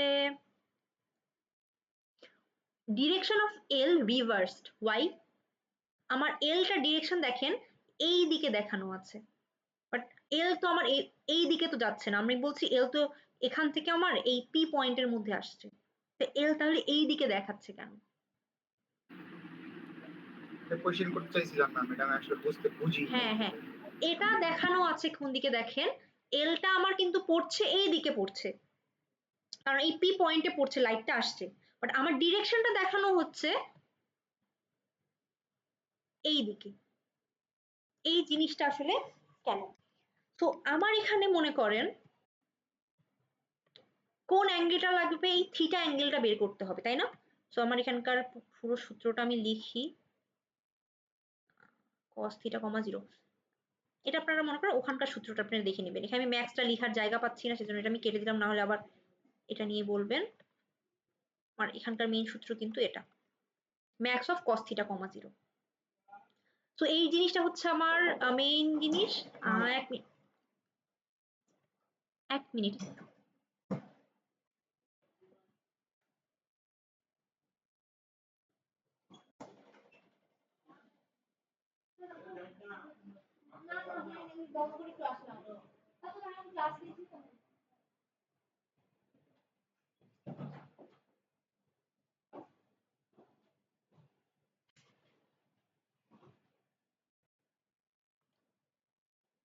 আচ্ছা, সো এটা দেখেন আমাদের এই সূত্রের মধ্যে কি কি লাগছে, IP KD and max of cos theta comma 0। তার মানে এই থিটাটা আমার লাগবে, থিটা কোনটা, এই ইনসিডেন্ট অ্যাঙ্গেল যেটা, সেটা হচ্ছে আমার থিটা। এখন মনে করেন আমরা যখন থিটা ক্যালকুলেট করি বা কোনো দুটোর মধ্যে করি, তাহলে আমরা কিভাবে এই কাজটা করি, যে আমাদের মনে করেন একটা এপাশে একটা ভেক্টর আছে এ, আরেকটা ভেক্টর আছে মনে করেন বি, এই ভেক্টরটা হচ্ছে বি, এবং এটার মাঝখানে যেটা অ্যাঙ্গেল সেটাকে বলছি হচ্ছে আমরা থিটা। সো এই জিনিসটাকে বলছি থিটা। তাহলে মনে করেন এই অ্যাঙ্গেলটা আমরা কিভাবে বের করি, দুটো ভেক্টরের ডট প্রোডাক্ট, এই থিটাটা আমরা আসলে কিভাবে বের করতে পারি, আমরা ডট প্রোডাক্ট করে কিন্তু এটা বের করতে পারি। কিভাবে, এ ডট বি, তাহলে এ ডট বি আমরা কি লিখতে পারি, এ এর ম্যাগনিটিউড ইন্টু বি এর ম্যাগনিটিউড cos থিটা, তাই না? cos থিটাটা কিন্তু আমরা এইভাবে বের করতে পারি, কিভাবে, দুটো ভেক্টর আছে, দুইটা হচ্ছে দুই দিকে যাচ্ছে, এবং এখানকার অ্যাঙ্গেল যেটা সেটা হচ্ছে থিটা।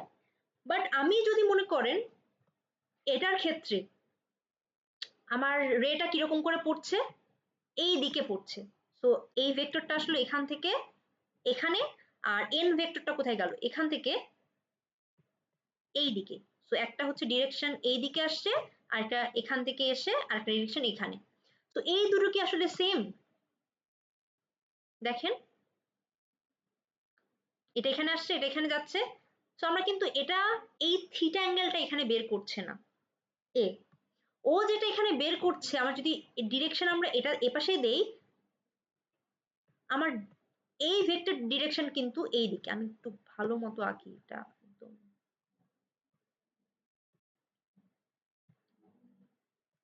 সো এটা মনে করেন আমার সারফেস, এটা হচ্ছে আমার নর্মাল, এটা আপনি মনে করতে পারেন আগে আমরা যেভাবে অ্যাকচুয়ালি আমার লাইটটা এইভাবে এসেছে, এটা হচ্ছে আমার মনে করেন এন নর্মাল। আমরা বের করতে চাচ্ছি এই থিটাটা, এখানকার মধ্যে যে অ্যাঙ্গেলটা সেই থিটাটা, এই থিটাটা, আর এটা মনে করেন আমার সোর্স যেটা সেটা, আর এখানে হচ্ছে পি পয়েন্ট, এটা হচ্ছে আমার পি পয়েন্ট।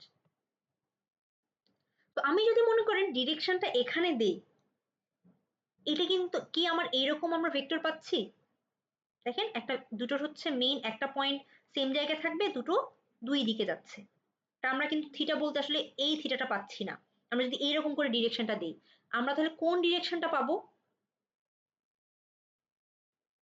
এটাকে যদি আমি জাস্ট বাড়াই দেই, আমরা যদি এরকম ডিরেকশনটাতেই রাখি, আমরা মেইনলি এইখানকার মনে করেন আমি এই অ্যাঙ্গেলটাকে দিলাম 5, আমি কিন্তু 5 পাবো যদি আমরা এই অ্যাঙ্গেলেই এই দিকেই দিয়ে দিই। কারণ আমরা কি করছি, এই লাইট সোর্সের যেটা ভেক্টর, এটার সাথে আমরা নর্মালের অ্যাঙ্গেল বের করছি, তাহলে আমরা যদি এ বি cos থিটা লিখি, তাহলে এটা হচ্ছে এই দিকে যাচ্ছে, এন আর এস যাচ্ছে তো এই দিকে, সো এটা আর এটার মধ্যে যেটা অ্যাঙ্গেল সেটা কিন্তু আমরা cos থিটা যদি বের করতে চাই তাহলে আমরা cos ফাই এই অ্যাঙ্গেলটা বের করতে পারবো এইভাবে যদি আমরা বের করতে চাই। বাট আমরা আসলে এই থিটাটা বা এই অ্যাঙ্গেলটা চাচ্ছি না, আমরা কিন্তু চাচ্ছি এই অ্যাঙ্গেলটা। এটার জন্য আমরা আসলে কি করতে পারি? তো এখন আমরা জাস্ট এটা মানে করার জন্য আমরা যেটা ধরতে পারি যে এখানকার এই রেটা ডিরেকশনটা এই দিকে না হয়ে আমি জাস্ট বললাম ডিরেকশনটা জাস্ট আমি চেঞ্জ করে দিয়েছি। এখন দেখেন আমার যেটা কমন পয়েন্ট সেটা হচ্ছে পি, এটা হচ্ছে এখানে আমার এন ভেক্টর এখান থেকে এইখানে, আর এখান পি থেকে এস পর্যন্ত এস পি ভেক্টর সেটা হচ্ছে এখান থেকে এখানে। এখন আমি যদি এন ইন্টু এই ভেক্টরটা যদি আমি বলি এল, মনে করেন এখান থেকে এই পর্যন্ত যে ডিস্টেন্সটা বা এখান যে ভেক্টরটা সেটাকে আমি বলছি এল ভেক্টর। এখন কি আমি এল ডট এন করতে পারবো না? এল ডট এন করলে আমার থিটা কোনটা হবে, এটা নাকি এটা? লেফট সাইডেরটা। লেফট সাইডেরটা, কারণ দেখেন এই দুটো কিন্তু সিমিলার জিনিস। এখন আমি জাস্ট এইটার সুবিধার্থে যাতে আমি এই ইনসিডেন্ট অ্যাঙ্গেলটা ক্যালকুলেট করতে পারি আমি জাস্ট কি করেছি এখান থেকে ডিরেকশনটা জাস্ট চেঞ্জ করে দিয়েছি যে আমি যাতে এই থিটাটা বের করতে পারি, কারণ আমার তো থিটাটা এই ক্যালকুলেশন করার সময় লাগবে। এই জন্য অ্যাকচুয়ালি আমরা এখান থেকে এই অ্যাঙ্গেলটা রিভার্স করে দিয়েছি যাতে আমরা এই ইনসিডেন্ট অ্যাঙ্গেল সেটা বের করতে পারি। আচ্ছা, সো এখন আমরা মনে করেন ইনসিডেন্ট অ্যাঙ্গেলটা এখান থেকে বের করতে পারছি। আমাদের কোন সূত্র দিয়ে আমরা বের করছি? A B, A dot B equal A B cos theta. So এখন এইখানে কি রাইট সাইডে কি আছে? এ আর বি দুটো ভেক্টরের ম্যাগনিটিউড দেওয়া আছে। এখন আমি যদি ধরি এ ভেক্টর আর বি ভেক্টর দুটো হচ্ছে ইউনিট ভেক্টর, যদি দুটোকে আমি ইউনিট ভেক্টরে কনভার্ট করে নেই তাহলে এ আর বি এগুলোর ভ্যালু কত হবে?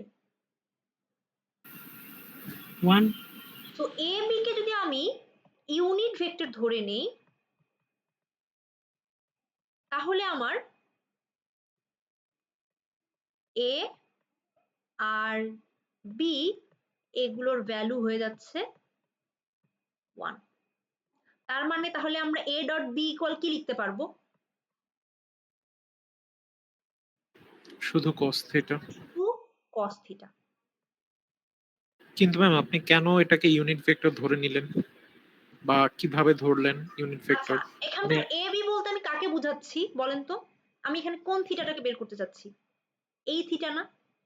এখানকার এ বি বলতে কোন ভেক্টর? এল আর এন। এল আর এন। আমি এল ভেক্টর বের করতে পারবো, এন ভেক্টরও বের করতে পারবো। পারার পর এটাকেও আমি ইউনিট ভেক্টরে কনভার্ট করব, এটাকেও আমি ইউনিট ভেক্টরে কনভার্ট করব। কনভার্ট করে আমি এখানে এই সূত্রতে বসাই। ম্যাম কনভার্ট কেন করতেছি, মানে এটা নেসেসিটিটা কেন? যাতে আমরা ছোট করে আনতে পারি সূত্রটাকে।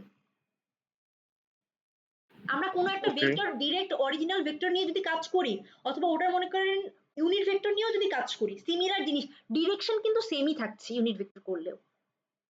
জি ম্যাম ডিরেকশন তো চেঞ্জ হচ্ছে না, আমার মানে ডিরেকশনটা কিন্তু চেঞ্জ, ডিরেকশন যেটা সেটা কিন্তু কোনো চেঞ্জ হচ্ছে না। জাস্ট আমরা সিম্পলিফিকেশনের জন্য এগুলোকে ইউনিট ভেক্টর ধরে নিব, ইউনিট ভেক্টরে কনভার্ট করে নিব। ওকে। আচ্ছা, তাহলে এ বি বলতে আসলে কি বোঝাচ্ছে? এল ভেক্টর, এল ভেক্টর বলতে পারবেন আপনি, এল ভেক্টরের ইউনিট ভেক্টর বলবেন।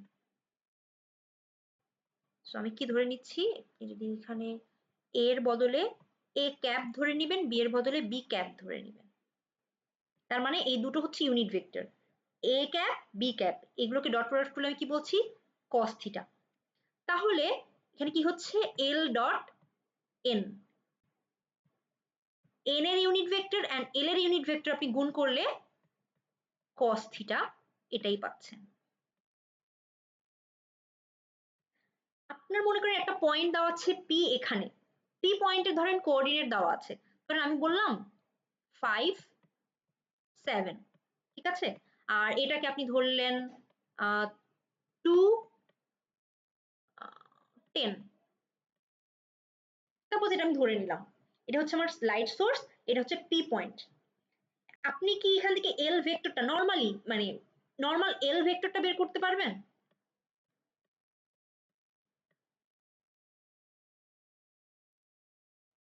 জি ম্যাম। কিভাবে? আমার ভেক্টরটা এখান থেকে এই দিকে গিয়েছে, তাহলে আমি এল ভেক্টরটা এস মাইনাস পি, সো আমি এল কে লিখতে এস পারবো minus yes S minus P, কারণ আমরা এন্ড মাইনাস স্টার্ট এটা দিলাম, এন্ড তো এখানে, তো সোর্স সাইডের এখানকার কোঅর্ডিনেট মাইনাস এখানকার কোঅর্ডিনেট দিয়ে আমি এল ভেক্টর পাবো। এল ভেক্টর যদি বের করতে পারি, এল ভেক্টরের ইউনিট ভেক্টরটা বের করতে পারবো? জি ম্যাম, ম্যাগনিটিউড দিয়ে ডিভাইড করতে ম্যাগনিটিউড হবে। দিয়ে ডিভাইড করলে আমরা এল এর ইউনিট ভেক্টর পাবো। সো আমি এখান থেকে আমি এল ভেক্টরটা এখানে বসাই দিব, আর এনটা আমি বের করব, আমি পরে দেখাচ্ছি এনটা কিভাবে বের করা হয় এটা। সো এল ডট এন ইকুয়াল কি কস থিটা। আমাদের মেইন সূত্রটা তাহলে কি ছিল? এর আগে আমরা কি দেখেছিলাম? আইপি ডিফিউজ রিফ্লেকশনের IP into KD into max of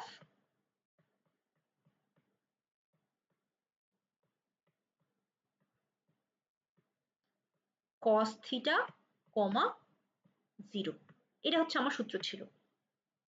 so আমার এখানে cos থিটা যদি ডিরেক্টলি আমাকে থিটাটা দেওয়া না থাকে, আমাকে মনে করেন এখানে দেওয়া আছে সোর্স এন্ড এখানকার পি পয়েন্টটা, আমাকে থিটাটা দেওয়া নেই। সো আমি থিটাটা তাহলে আমাকে ক্যালকুলেট যদি আমি না করতে চাই, তাহলে কি আমি এটাকে এভাবে জাস্ট cos থিটাটা এটাকে আমি রিপ্লেস করে দিতে পারবো না? জাস্ট এল ডট এন দিয়ে cos থিটার জায়গায়, এই এতটুকুর জায়গায়, তাহলে আমার নতুন সূত্রটা কি হলো? IP into KD into max of L এর ইউনিট ভেক্টর ডট এন এর ইউনিট ভেক্টর কমা 0। আমি এটা কি তখন করব যখন আমাদের অ্যাঙ্গেলটা দেওয়া না থাকবে বা অ্যাঙ্গেলটা জানবো না তখন? হ্যাঁ হ্যাঁ, আমাদের নর্মালি আসলে অ্যাঙ্গেল দেওয়া কমই থাকে। আপনাকে নর্মালি এখানে আসলে দেওয়া থাকে হচ্ছে আপনার ধরেন আমি ডিফিউজের কথা যদি শুধুমাত্র চিন্তা করি, সোর্স পয়েন্ট এটা যে কোঅর্ডিনেট সেটা দেওয়া থাকবে, তারপর মনে করেন ইন্টেন্সিটি, যেটা ইন্টেন্সিটি বলতে এই যে আইপি কেডি এটা দেওয়া থাকছে, পি পয়েন্টের কোঅর্ডিনেট সোর্সের কোঅর্ডিনেট, সো সোর্সের ইন্টেন্সিটি দেওয়া থাকছে, সোর্সের কোঅর্ডিনেট পি পয়েন্টের এখানকার কোঅর্ডিনেট দেওয়া আছে, আপনাকে এই জিনিসটা বের করতে হবে। তাহলে আপনি কি করবেন? জাস্ট এল ডট এন, এটা মানে এইটা গুণ করে তার সাথে এল ডট এন করবেন, max of L dot N comma 0। Normally theta দেওয়া থাকে না, আপনাকে এটাই আসলে করতে হয়। আর যদি থিটা দেওয়া থাকে, আপনার এই জিনিসটা থিটা দেওয়া থাকলেও আসলে তার চেয়ে আমার এল ডট এন করাই আসলে, ওটা দিয়ে বাকি ক্যালকুলেশন গুলো যেগুলো দেখবেন পরে, এল ডট এন করে আপনার সুবিধা।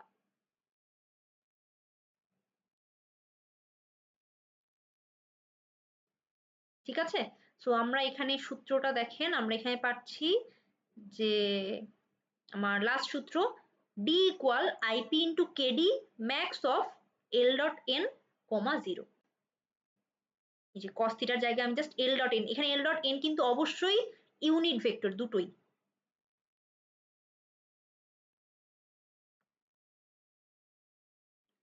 সো এই পর্যন্ত যতটুকু বুঝালাম, এটা নিয়ে কোনো কনফিউশন আছে? কেন রিভার্স হলো, কেন আমি রিভার্স ধরলাম, অথবা এখানকার ডিরাইভেশন যতটুকু আমি দেখালাম যে কিভাবে আমি আনলাম জিনিসটাকে? কি রিভার্স হলো, এই যে ডিরেকশনটা কেন রিভার্স করলেন? মানে আমরা তো সোর্সের ডিরেকশন হচ্ছে একরকম ছিল, এখানে ডিরেকশনটা কেন রিভার্স করছেন সেটা বললেন? হ্যাঁ হ্যাঁ হ্যাঁ, এটা কি বুঝছি যে ডিরেকশনটা যদি এই পাশ থেকে আমি এখানে এই পাশে দেই, তাহলে কিন্তু আমরা কোন অ্যাঙ্গেলটা পাই? আমরা এই যে এখানকার কিউ অ্যাঙ্গেল যেটা, সেটা কিন্তু পাবো। এই যে আমি যদি এই দিকে ডিরেকশনটা দিতাম, অ্যাকচুয়ালি যে পাশে আসছে সেটা যদি আমরা এই পাশে জাস্ট এক্সটেন্ড করি, আমরা নর্মাল, আমি যদি তখন এল ডট এন করি, তাহলে কিন্তু আমরা এই ফাইটা এইটা এই মানে অ্যাঙ্গেলটা পাবো, আমি কিন্তু থিটাটা পাচ্ছি না। জি ম্যাম। আচ্ছা, ডিরেকশনটা ম্যাম চেঞ্জ করছি কিভাবে আমরা, মানে কোন ল অ্যাপ্লাই করে বা কিভাবে চেঞ্জ করছি? আমি যেহেতু এই ডিরেকশনটা এটা এই পাশে আসছিল, আমি যেটা বললাম এটা এটা যদি আমরা জাস্ট এল ডট এন করতাম, তাহলে কিন্তু আমরা থিটা পাইতাম না, আমরা ফাই পাইতাম। জি ম্যাম, সেটা ওটা বুঝছি। হ্যাঁ, ওটা জাস্ট ডিরেকশনটা আমি ধরে নিয়েছি, এটা এর পাশ থেকে এ পাশে গিয়েছে। ধরে নিয়েছি বলতে আমি তাহলে কি বলছি, আমার লাইট সোর্সটা পি থেকে এস এর দিকে গিয়েছে, জাস্ট আমি ডিরেকশনটা চেঞ্জ করে দিচ্ছি। অরিজিনাল ডিরেকশন যেহেতু এটা ভেক্টর, অরিজিনাল ডিরেকশনকে আমরা যদি মানে চেঞ্জ করে দিই তাহলে একটা মাইনাস আনতে হয় না সামনে? আচ্ছা তখন আচ্ছা মাইনাস আনতে হয় বলতে তখন আমি এলটা কোন দিকে ক্যালকুলেট করতাম? পি মাইনাস এস তখন করতাম না যদি এপাশ থেকে এপাশে যাইতো? উম, হ্যাঁ মানে ওই পাশে করলে হ্যাঁ পি এরকম যদি মাইনাস করতাম এস। তাহলে কি করতাম? পি মাইনাস এস করতাম। এখন আমি কি করছি? জাস্ট এস মাইনাস পি করছি। উল্টাই তো হবে, আপনি যেটা বললেন নেগেটিভ করে দিব, ওটাই অ্যাকচুয়ালি করছি, আচ্ছা আচ্ছা, হ্যাঁ বুঝতে তাই না? পারছি, কারণ মেক তখন সেন্স। এটা স্টার্ট ছিল এটা এন্ড ছিল, এখন জাস্ট উল্টা করে দিয়েছি।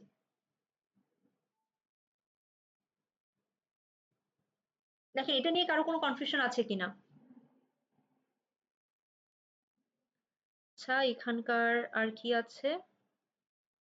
আচ্ছা তো আজকের এখানকার মতো কি আরো আরেকটা পড়াবে? জিনিস, এখানকার এন বের করাটা দেখাই দিব। তো এন বের করাটা আমি জাস্ট এখানে দেখাই দেই। এখানে নর্মাল আমি কিভাবে ক্যালকুলেট করব? সো নর্মাল আমার কিভাবে ক্যালকুলেট করব এটা ডিপেন্ড করছে আমার লাইট যেটা সেটা কিসের উপরে পড়ছে। দেখেন এখানে এটা কিন্তু ডিফারেন্ট টাইপের প্রশ্ন আসতে পারে। সেটা হচ্ছে আমার এই লাইটটা যদি মনে করেন কোন একটা প্লেনের উপরে পড়ে তখন কি হবে, স্ফিয়ারের মধ্যে পড়ে তখন কিরকম হবে, এবং বিভিন্ন বিভিন্ন টাইপ আছে। তো আমি প্রত্যেকটা টাইপ মোটামুটি একটু বুঝাই দিই। সো এনটা আমি কিভাবে ক্যালকুলেট করব? আমার প্লেনটা যদি এক্স ওয়াই প্লেন হয়, নর্মাল বলতে আমি কি বুঝাই, ওই প্লেনের উপরে একটা পারপেন্ডিকুলার লাইন, সেটা 90 ডিগ্রি ওটার সাথে। সো এক্স ওয়াই প্লেনের সাথে 90 ডিগ্রি কোন লাইনটা, মানে কোন অ্যাক্সিসটা?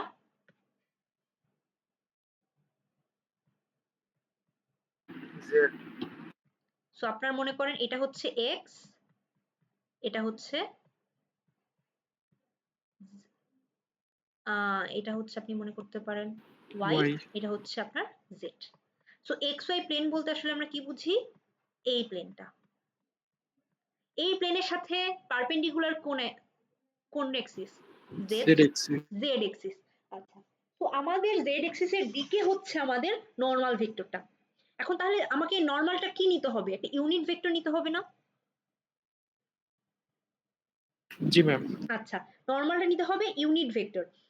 এখন জেড এর দিকে ইউনিট ভেক্টরটা কি আমি জানি? কে ইয়েস, আমাদের তিনটা ইউনিট ভেক্টর কিন্তু এরকম ছিল যে এক্স এর দিকে ইউনিট ভেক্টর হচ্ছে আই, ওয়াই এর দিকে ইউনিট ভেক্টর হচ্ছে জে, আর জেড এর দিকে ইউনিট ভেক্টর হচ্ছে কে। এর কিন্তু আমরা এইভাবে পড়েছিলাম। তাহলে যেহেতু আমার প্লেনটা এক্স ওয়াই, তাহলে আমি যদি এটার উপরে নর্মাল আঁকি তাহলে এখানকার নর্মালটা কি হবে?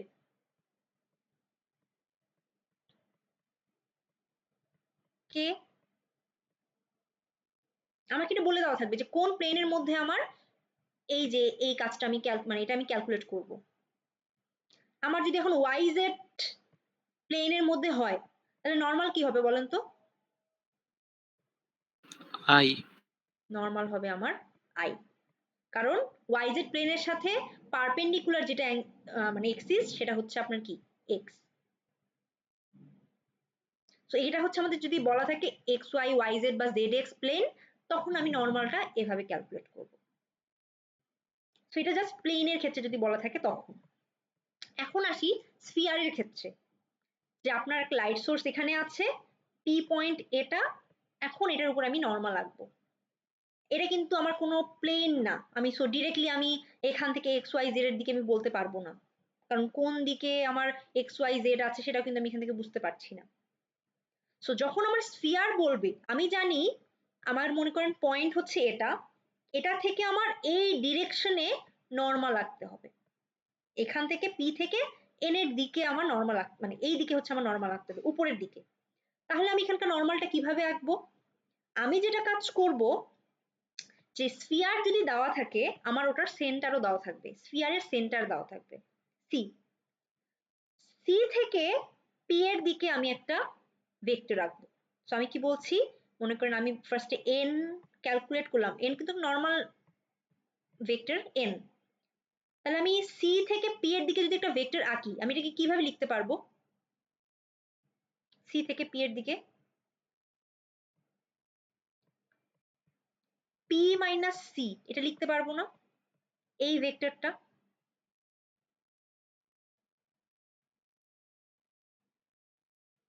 পারবো?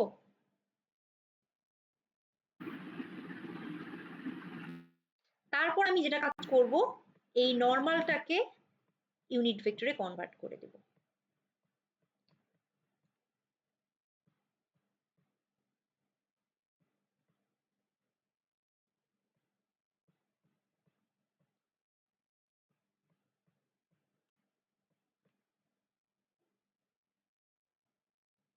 সো আমার এখানে একটা সেন্টার দেওয়া আছে, এই পয়েন্টে হচ্ছে লাইটটা পড়ছে।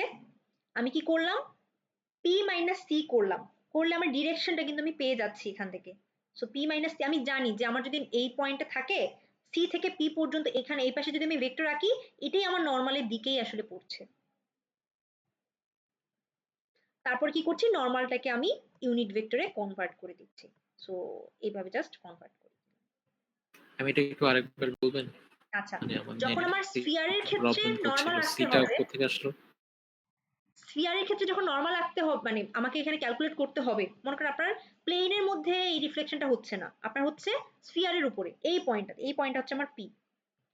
সো লাইট সোর্স থেকে লাইটটা এখানে আসলো এবং মনে করেন রিফ্লেক্ট এই পাশে হয়ে যাচ্ছে। এখন আমি নর্মালটা ক্যালকুলেট করব, সেম ভাবে কিন্তু আমি এই এক্স ওয়াই প্লেনে যেভাবে করেছিলাম এখানে এভাবে করতে পারবো না। এখন আমার কোন দিকে যাচ্ছে নর্মালটা?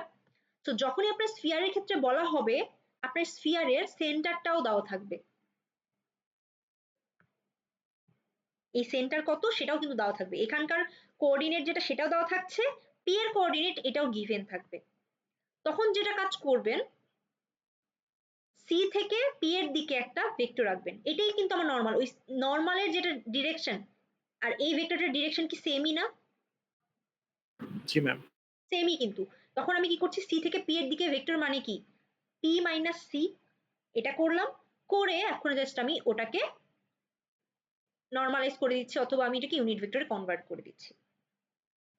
তাহলে আমি এখানকার এই যে নর্মাল আমাকে মানে আমাদের ক্যালকুলেশনের জন্য যেটা নর্মাল সেটা আমি বের করতে পারবো। সো এই ক্ষেত্রে আপনার অবশ্যই সিটা যেটা সেটা দেওয়া থাকবে, অথবা আপনার এরকমও থাকতে পারে পি দেওয়া আছে, আপনাকে এখানে কতটুকু মনে করেন আর সেটা দেওয়া আছে, আপনাকে এখানে যোগ বিয়োগ করে এখানে বের করতে হবে, এরকমও থাকতে পারে। আপনাদের প্র্যাকটিস প্রবলেমে কিছু আছে, এটা একটু দেখবেন। আপনাদের আরেকটা রকমের হতে পারে, আমি আপনাদের প্র্যাকটিস প্রবলেমে যা আছে সবগুলো আমি আসলে দেখাই দিচ্ছি যেরকম যেরকম থাকতে পারে। আপনাদের আরেক রকম থাকতে পারে, সেটা হচ্ছে কোয়াড। কোয়াড বলতে আপনার এরকম মনে করেন কোনো রেক্টেঙ্গেল,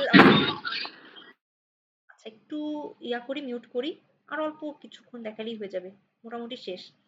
কোয়াড বলতে আসলে আপনার বোঝায় আপনার চারটা সাইড অথবা চারটা বাহু থাকবে, এটাকে আমরা কোয়াড বলি। তো আপনাকে মনে করেন বলা আছে যে এ বি সি ডি, মানে এখানে চারটা বাহুর মনে করেন এখানকার কোঅর্ডিনেট এটা আর এটা সবগুলো কোঅর্ডিনেট দেওয়া আছে, এবং বলা হচ্ছে এখানে হচ্ছে আপনার একটা লাইট ধরেন রিফ্লেক্ট করেছে, এখান থেকে এখানে পড়েছে, এটা হচ্ছে আপনার ধরেন পি পয়েন্ট। হ্যাঁ, এটা হচ্ছে আপনার পি পয়েন্ট। তাহলে আপনাকে কি করতে হবে, ফার্স্টে হচ্ছে এল আঁকতে হবে, মানে এলটা ক্যালকুলেট করতে হবে। আমি এখান থেকে এস মাইনাস পি করে আমি এলটা বের করলাম, আমাকে এখন আবার কি করতে হবে, এন যেটা সেটাও বের করতে হবে। সো কোয়াডের ক্ষেত্রে, অথবা আপনার ধরেন আপনি যে কোনো এখানকার কি ধরতে পারেন, যে কোনো মানে এরকম সাইড যদি দেওয়া থাকে, এরকম যদি দেওয়া থাকে, আপনি কিভাবে এই জিনিসটা বের করবেন? এটা হচ্ছে প্রথমে আপনি ধরে নিবেন যে কোনো একটা পয়েন্ট, আমি এখানকার এটা মাইনাস করি আগে। সো প্রথমে আপনি যেটা করবেন, আপনার কি দেওয়া আছে, এখানকার কোঅর্ডিনেট দেওয়া আছে এটা, এটা আর এটা, 2D বা 3D যে কোনো কিছুই থাকতে পারে। সো কোঅর্ডিনেট দেওয়া আছে, প্রথমে আপনাকে যে কোনো একটা কমন পয়েন্ট ধরতে হবে, মনে করেন আমি এ পয়েন্টটাকে ধরলাম, এ পয়েন্টটাকে ধরে এই পাশে একটা ভেক্টর গিয়েছে, আপনি ধরলেন এটা হচ্ছে ইউ, আর এখান থেকে এই দিকে একটা ভেক্টর গিয়েছে, এটাকে ধরলেন হচ্ছে ভি। সো এটা ইউ, এটা ভি। আমি কি ইউভি ক্যালকুলেট করতে পারবো? ইউ কিভাবে ক্যালকুলেট করব?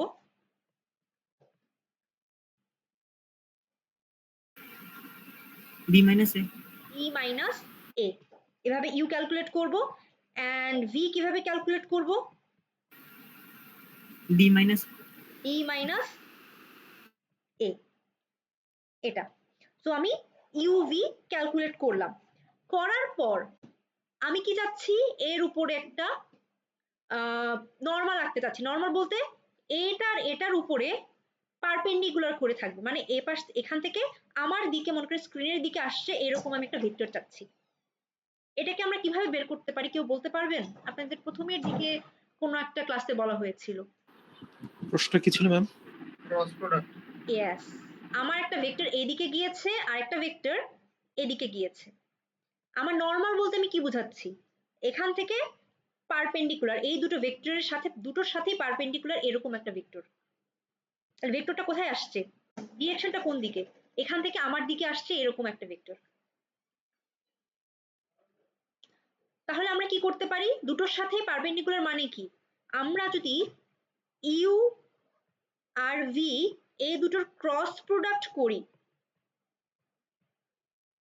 ক্রস প্রোডাক্ট করলে মেইনলি আমরা এন পাবো, নর্মালটা পাবো। হ্যাঁ নর্মাল জাস্ট পেয়েছি, এখন কি করতে হবে, নর্মালের ইউনিট ভেক্টর যেটা সেটা হচ্ছে এরপরে বের করব। তার মানে এটা কি করব,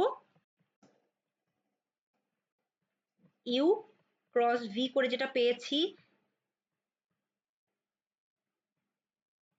সেটা বাই, ম্যাম ভুল লিখছি। হুম এখন ঠিক আছে ম্যাম, হ্যাঁ এখন ঠিক আছে যাকে। ইউ ক্রস বি, এটার হচ্ছে ভ্যালু যেটা সেটা, এটা হচ্ছে এটা নর্মাল। সো এরকম যখনই থাকবে, আপনার ধরেন কোয়াড বলে অথবা ধরেন ট্রায়াঙ্গেল বলে, তখন আমরা প্রথমে যে কাজটা করব, আমি এটার ক্ষেত্রে দেখাই দিই।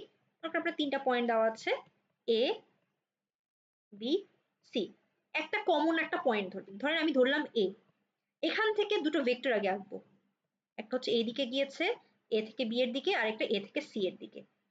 এটাকে ধরলাম এটা হচ্ছে আমার ইউ ভেক্টর, এটাকে ধরলাম আমি ভি ভেক্টর। তাহলে আমি কি করব, এই আমার পারপেন্ডিকুলার বলতে আসলে কি বোঝাচ্ছি, দুটোর সাথে পারপেন্ডিকুলার হবে এরকম একটা ভেক্টর, সেটা তো আমার নর্মাল।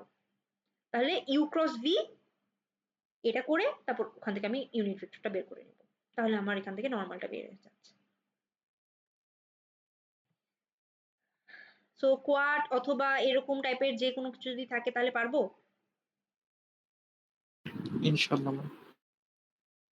যদি হেক্সাগোনাল থাকে একই জিনিসই তো ম্যাম। একই জিনিস হবে, যে কোনো আগে একটা পয়েন্ট নিব, ওই পয়েন্ট থেকে ওর দুই পাশে দুটো ভেক্টর বের করব, ভেক্টর বের করে ওই দুটোর সাথে জাস্ট ক্রস প্রোডাক্ট করে ওটার মানে ইউনিট ভেক্টর যেটা সেটা বের করবো, ওটাই হচ্ছে আমার নর্মাল। এখন ম্যাম পলিগনের ক্ষেত্রে কয়টা পয়েন্ট দেওয়া থাকবে বা কিভাবে কি এটা, মানে যদি একটা পলিগন দিয়ে ধরেন হেক্সাগন বা পেন্টাগন, সো এখানে কি 5টা পয়েন্টই দেওয়া থাকবে না কিছু হ্যাঁ কোনো হ্যাঁ 2টা দেওয়া সবগুলো থাকবে? পয়েন্ট দেওয়া থাকবে, সবগুলো পয়েন্টই দেওয়া থাকবে। এই যে ধরেন এই পয়েন্টগুলো ধরেন দেওয়া আছে, এখান থেকে যেগুলো পয়েন্ট সেগুলো, এখানে মনে করেন কোয়াড যদি বলে আপনার 4টা পয়েন্ট দেওয়া থাকবে, ট্রায়াঙ্গেল বলা থাকলে আপনার 3টা পয়েন্টই দেওয়া থাকবে। ম্যাম নর্মাল যদি বের করতে বলে তাহলে তো মেইনলি আমাদের 3টা পয়েন্ট হলেই হবে না? কোনটার ক্ষেত্রে? মানে নর্মাল এই যে পলিগনের প্রবলেমে যদি নর্মাল বের করতে বলে, যেমন হ্যাঁ এ 3টা পয়েন্টের পয়েন্ট নর্মাল বের দিলে করতে। আমরা বের করতে পারবো, বাট আপনাকে যেহেতু কোয়াডের কথা মনে ধরেন আপনাকে এটার কথা বলেছে, তো আপনার 4টা পয়েন্টই দেওয়া থাকবে, যে হ্যাঁ কোয়াড করতে 4টা পয়েন্ট লাগে, এগুলো হচ্ছে 4টা পয়েন্ট কোশ্চেনে দেওয়া থাকবে, বাট আপনি হচ্ছে মানে আপনার কাজে লাগবে হচ্ছে 2টো পয়েন্ট, 3টা পয়েন্ট দিয়েই হয়ে যাবে, 3টা। যেহেতু আপনি দুটো ভেক্টর নিয়ে কাজ করছেন। এটা একটা লাস্ট টাইপ যেটা সেটা দেখাই দিই, এগুলো হচ্ছে আপনাদের জাস্ট মানে প্র্যাকটিস প্রবলেম দেওয়া আছে, আমি জাস্ট এগুলো দেখাই দিচ্ছি। তো আপনার মনে করেন দেওয়া আছে যে এমন জায়গায় করেছে রিফ্লেকশন, সেটা হচ্ছে আপনার এক্স ওয়াই প্লেনে। তো আপনার মনে করেন সরি এক্স ওয়াই প্লেন না, ওয়াই ইকুয়াল টু 5 প্লেন, এভাবে দেওয়া আছে। তো দেখেন এটা হচ্ছে আমার 0 0 0, এই পাশে এক্স, এই পাশে হচ্ছে জেড, এদিকে গিয়েছে। এখন y ইকুয়াল 5 বলতে কি বোঝায়, আমার উপরেরটা হচ্ছে y এক্সিস তাই না, উপরের দিকে যেটা গিয়েছে। এখন y ইকুয়াল টু 5 বলতে কি বোঝায়, এই যে y এর ভ্যালু মনে করেন এইখানে 5, ওইখানে আমি একটা প্লেন চিন্তা করি। সো এই প্লেনটা কার সাথে প্যারালাল? আমার এই প্লেনটার সাথেই প্যারালাল না? এক্সিট প্লেনের সাথে। হ্যাঁ, এক্সজেড প্লেনের সাথে কিন্তু প্যারালাল, মানে এর উপরে আছে এই প্লেনটা। এখন এই y=5 এই প্লেনের উপরে যদি আমাকে একটা নরমাল আঁকতে বলে, তাহলে এটা কোন দিকে যাবে? y এর দিকে। y এর দিকে যাবে। তাহলে আমার এখানে নরমালটা কি হবে? যে যে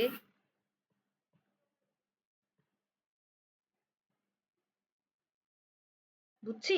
সো আমার এখানে এরকম যদি কোনো পার্টিকুলার প্লেনের কথা বলা হয়, ধরেন আপনাকে বলা হলো x=3 এরকম একটা প্লেনের কথা যদি বলা হয়, তাহলে আপনার তখন কি হবে? n হবে আপনার i, ওই দিকেই তো আমি যাচ্ছি। জি ম্যাম। এটাই। সো আপনার এখানে বিভিন্ন টাইপের আমার n, মানে যদি কোশ্চেনটা থাকে, যদি এরকম থাকে যেটা যেরকম, সেভাবে আমরা nটা বের করতে পারবো। ঠিক আছে, আমি রেকর্ডিং অফ করে দেই।